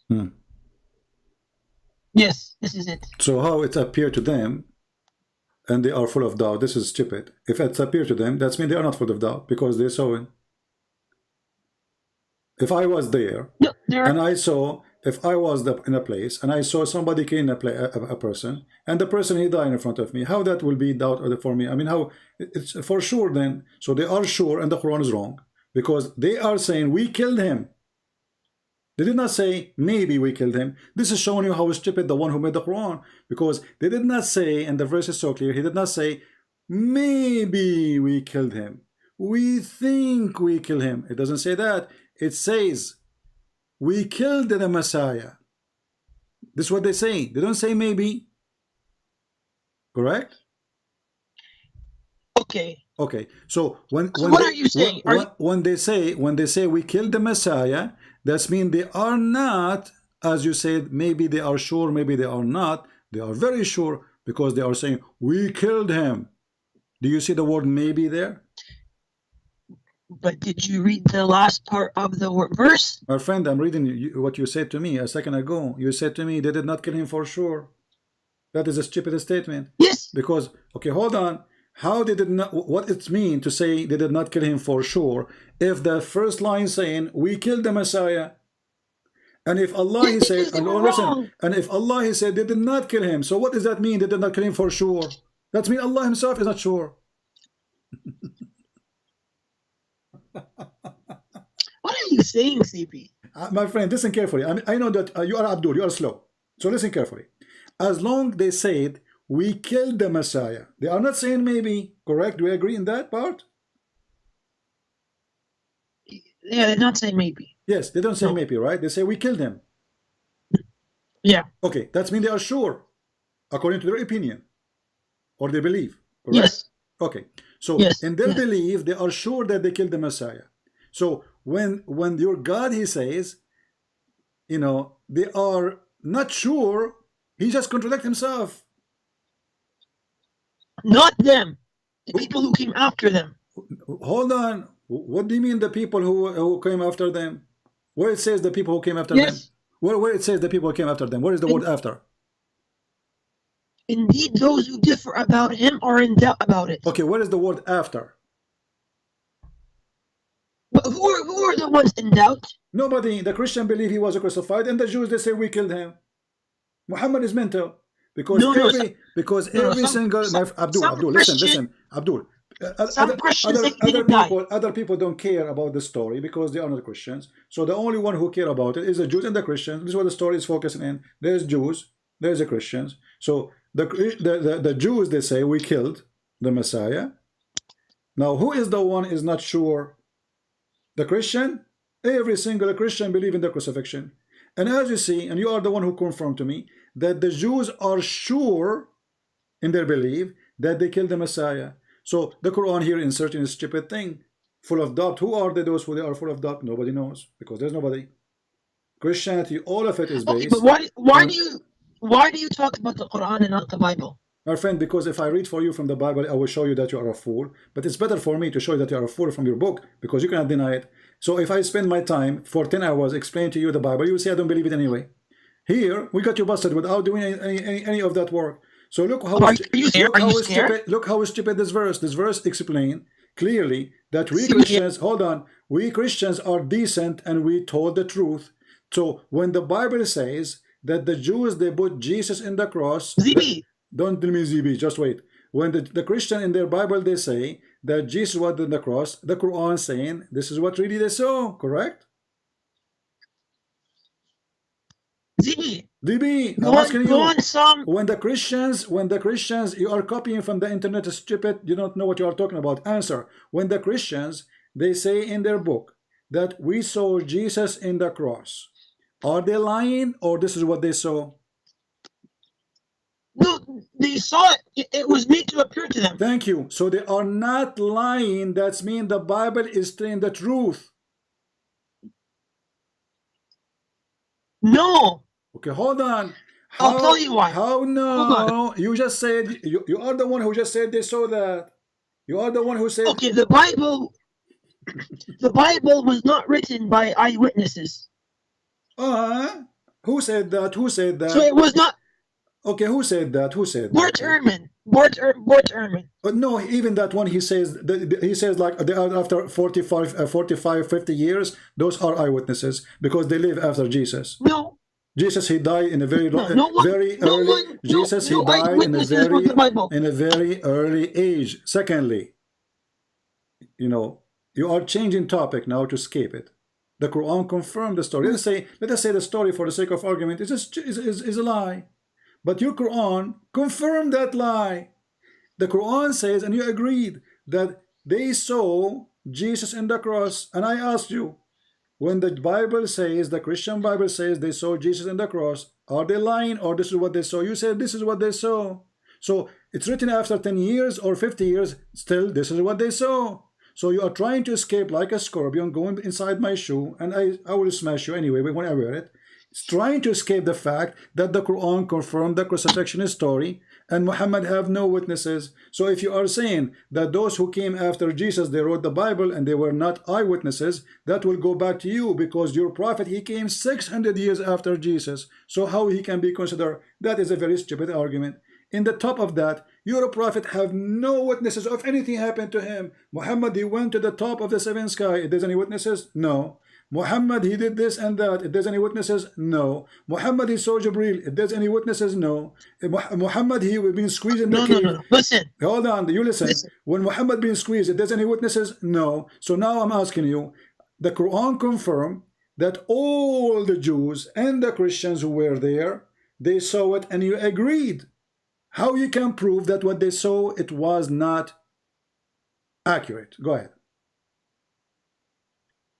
Okay. You talked a lot, ZP. DB, what? So, you talked a lot. Yeah, yeah. So for sure, I'm here to talk. This is the purpose of our conversation, Okay. right? You want me? Do you want us to be mute, both of us? No. You see how smart you are. Do you like us to be mute, both of us? No, that's not what I'm saying. Yeah, okay. So go talk a lot. I will give you time to talk a lot. Go ahead. So the Christian, the Jews, they saw Jesus, and you agreed. Go ahead. Hello, can you hear me? What? Hello? Yeah, go talk a lot. I want you to talk a lot. The Christians and the Jews, both of them, they saw Jesus in the cross, and you agreed. Which means the story in the Bible is this is what they saw, which means this is a true story. Okay, so what they saw is what they saw is true, essentially. So they actually did see that they saw using their eyes that someone looking like Jesus, he died on the cross. It did actually happen. Okay. But it was an illusion. That's deep. That's really deep. So it was an illusion. So there's no cross and there's no Jesus there. What there was, they were looking what, you know, they think they were in the zoo and they were watching an elephant. There was a cross for real and somebody was crucified or no? Yes, someone else was crucified in his place. Okay, so what you are saying, it wasn't true. So it's true. So the crucifixion was true. The killing was true. And the person, yeah, that was true. And the person, he looked exactly 100% like Jesus, correct? Yes. Okay. What is the possibility that there is somebody, he looked like me exactly, and even my mother, she could not recognize that it's not me, to happen? Okay. So Mary didn't see Jesus dying. Huh? Mary didn't see Jesus. Mary didn't see Jesus on the cross. Who said that? The Bible says he was just with the Romans who killed him. No, but no one was there around him. The Bible says that Jesus, he called one of his disciples and he said to him, from now on, this is your mother. So you are lying again. In the same time, let us say for the sake of argument, Mary was not there. Even the disciple was not there. But the Quran confirmed that all the Jews, and you agreed, you said, not me, that the Jews and the Christians who was there, they saw Jesus on the cross. So there's one more there, one more less. Who care? Still, nobody was able to recognize if it is him or not. And you are saying to me it was a delusion, which means Allah is a deceiver. He faked Jesus' crucifixion, and he made them believe that Jesus, he died in the cross. And then after 600 years, he sent the Abdul, who never met Jesus, who never saw Jesus. He don't even know the name of Jesus. Who is this guy? Isa will not know. And then he come to say it was not him. So now we have tens of thousands of witnesses according to the Quran saying that we killed Jesus, and we have one Abdul who never been in that land, who never speak Hebrew, he never met one of them, and he does not exist even 100 years after Jesus, or 200 years, or 300 years, or 500 years. He came 600 years after. You say it was not Jesus.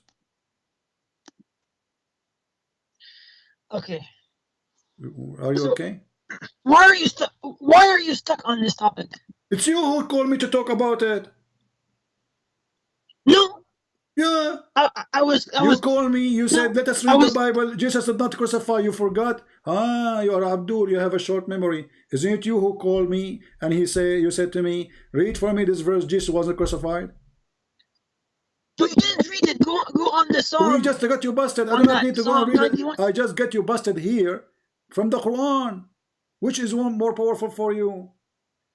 So now you try to escape the book you believe in to a book you don't believe in. Go to Psalm 91. That because of your hypocrisy. You can go and read it. We will laugh at you.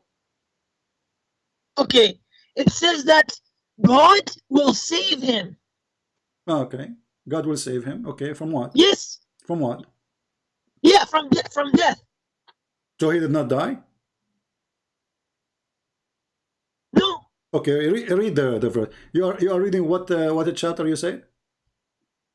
Psalm 91. Okay. Psalm what? 91.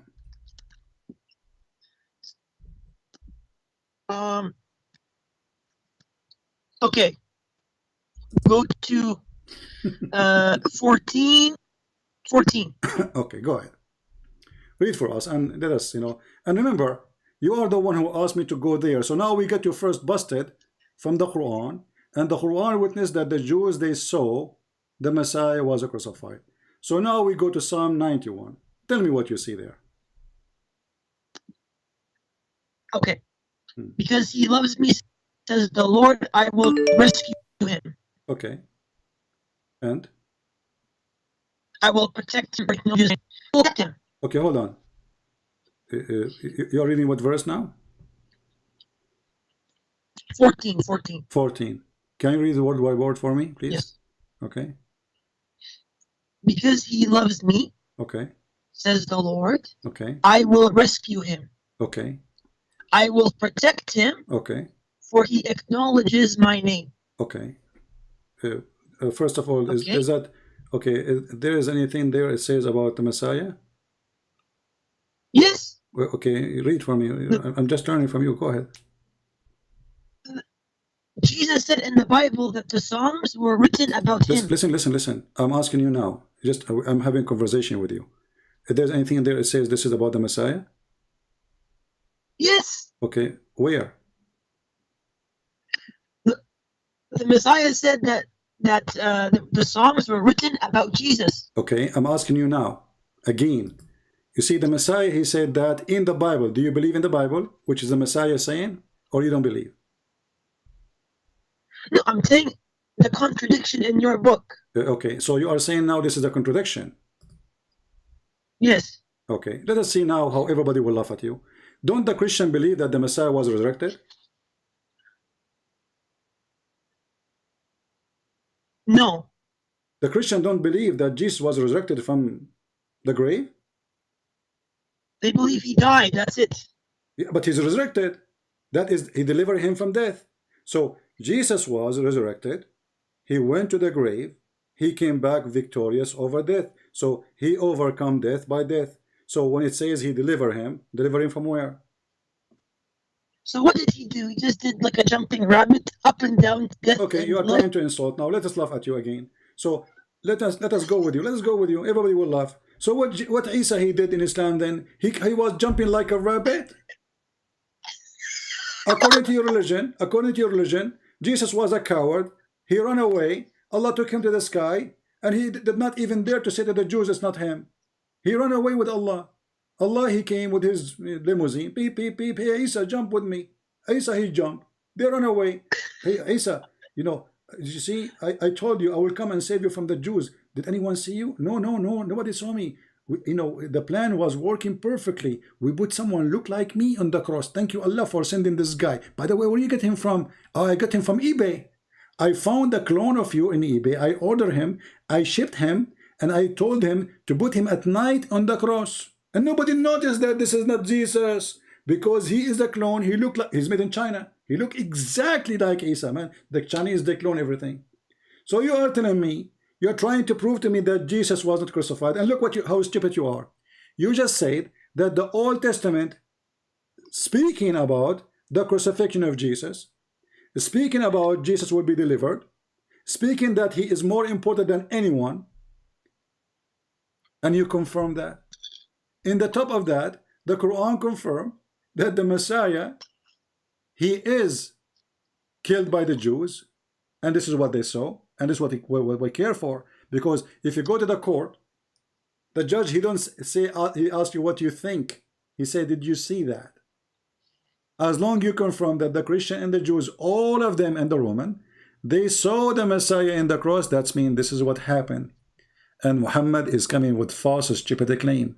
Because now we have thousands and thousands of witnesses in the time of the crucifixion, not just in the city, they are there. And as you see, the Jews, they say, all of them, not one, not two, not three, not four, all of them, we killed him. They don't say maybe. So my friend, look what happened now. If the Christian, they believe in the Messiah, if the Christian, they believe in the Messiah crucifixion, who is the one who deceived them and made them believe in the crucifixion? Can you give me the name of the person? It was their own mind.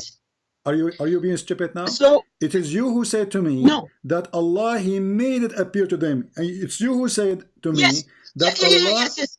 Allah. Okay, yes, so Allah he deceived. Okay, Allah he deceived them, correct? He did this because they were disbelievers. I'm not asking you what did this and they did that. This is not the question. I'm asking you, who is the one who did fabricate this lie?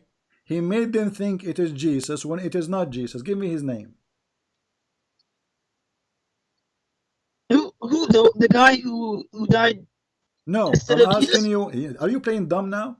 Who is the one who made up this lie that I am going to put someone look like Jesus so they will believe it is Jesus?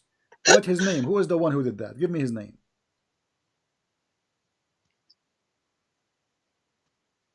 Okay, so there is no name like that. Okay. What do you mean no name? Who is the one? Who is the one who cloned Jesus? Give me his name. The one who fabricated a new Jesus. He made him look like Jesus. He made him see him in the cross as Jesus. What his name?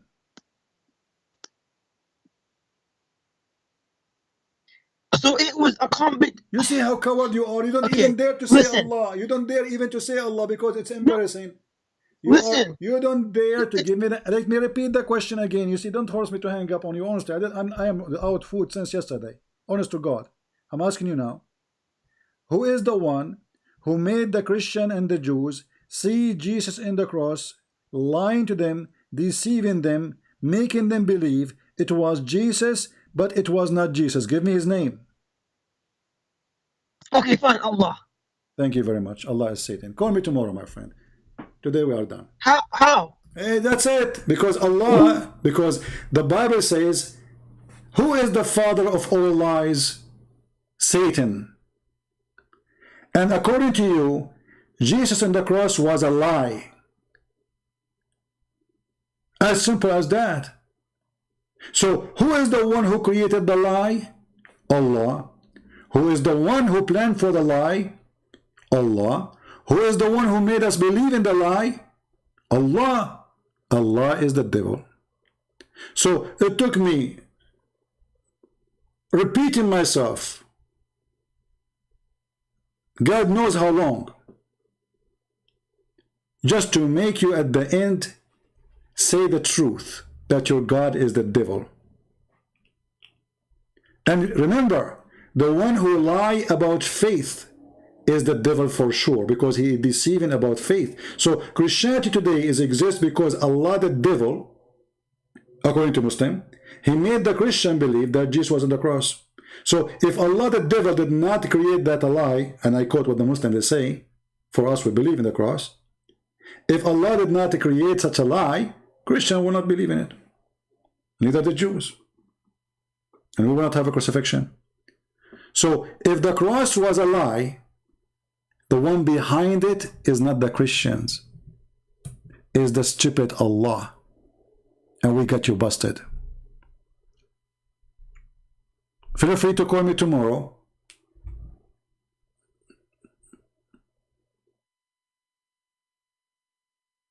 I need to eat. I'm hungry. Since the last few hours, I'm just eating Abduls.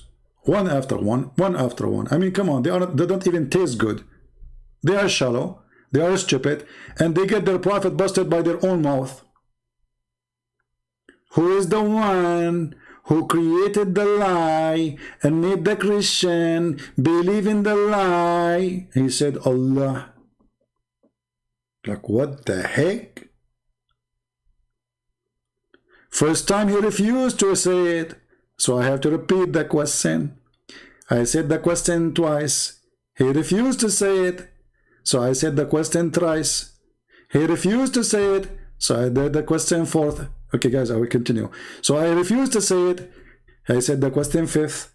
He refused. This will remind me of the chapter in the Quran. It says, some they say they are 3 and their dog is number 4. Some they say there are 4 and their dog is number 5. And some they say they are 5 and their dog is number 6. And some they say they are 6 and their dog is number 7. And some they say they are dogs, they are 7 and their dog is number 8. And some they say they are dogs, they are dogs. Brother and sister, I am a Muslim, which means I'm ignorant. I say stupid things, I believe in stupid things, and I get busted when I call CP. And by the way, this guy is always welcome to call me. But, you know, we have enough for today. But I like the story of the dog, you know. I mean, and their dog is number 4? Really? That's really something. So how many there are? And since when you count the dog with the humans? So if I say 3 Abdul and the donkey was number 4, is that okay?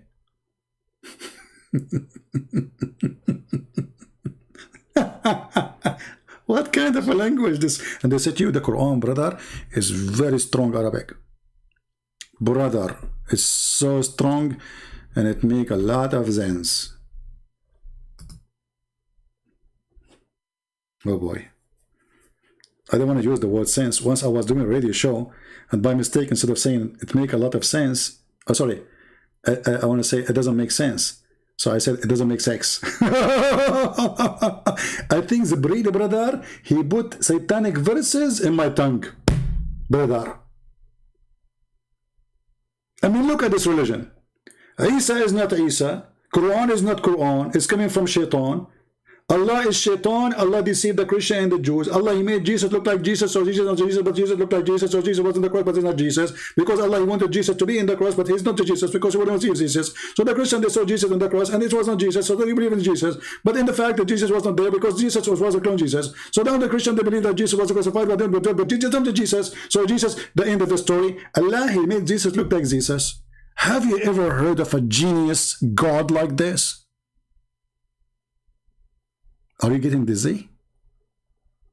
Or busy? Potato, potato, potato, potato, potato, potato, potato, potato, potato. This is how we fry them, and this is how we... I forget the song, man. Like, I don't like songs, right? I mean, I don't remember songs. I like songs, but I don't remember songs. But this one, like, I found it that this is the best to describe a Muslim talking to me. You can find it on YouTube, the song of potatoes. And they say to me, why are you calling potatoes? I'm respecting you by calling you potato. I mean, how in the world So a potato have bigger brain than yours. You just admitted that Allah is the devil. You just admitted that Christianity, if we are deceived, Allah is the Satan who deceived us. So what is our fault? What is our fault if we saw Jesus on the cross and we believe in that? How stupid is that? So instead of blaming your stupid Allah, you blame me? You call me to say to me, Allah, He made you see it, but it was not. Look, what the heck?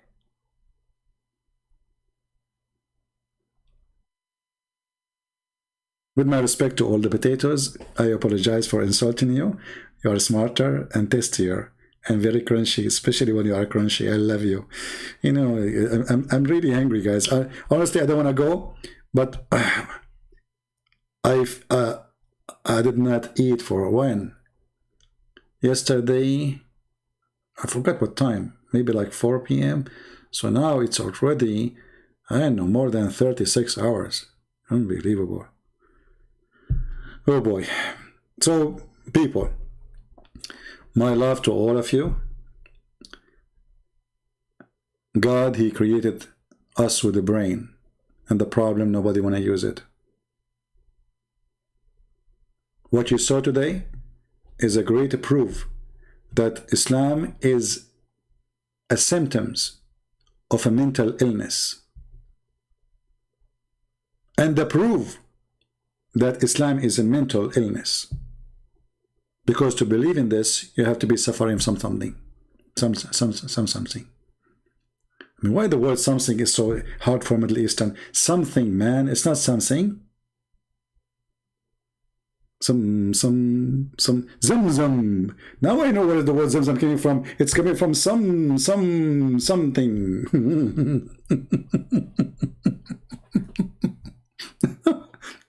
You know, once I did a seminar, and then the church, they complain, you know. They said to me that there's some audience, they almost die. Like there's one of them, he have heart problem. They said, please, I mean, that's too much. You make people die from laughing, literally. The guy almost, he died. He can't breathe no more. They said, if you can like make it less funny. I mean, did you see people falling from the chair? You know? I said, so what? I mean, people are happy. He said, yeah, but what about the old ones? They cannot handle it, you know? The guy, he cannot breathe. He's like, he cannot talk no more. You know, he started laughing and laughing and laughing. And the funny, they brought me a guy, he was going to convert to Islam. And each time I say something, he said, this is Islam? This is Islam? This is Islam? So when I finished the last thing I said in the seminar, I look at him, I said, this is Islam? And people, they die from laughing again. Unbelievable comedy. Muhammad is my joke.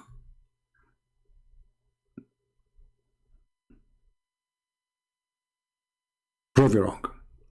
Thank you all for being here. May the Lord bless you. Until we see you soon again. Don't forget to download our videos. And if there is any Muslim sheikh, you have the courage and the knowledge, feel free. We will take you in with meat, and we will lift you out boneless. Take care. Christ is Lord. Islam is false. God bless you.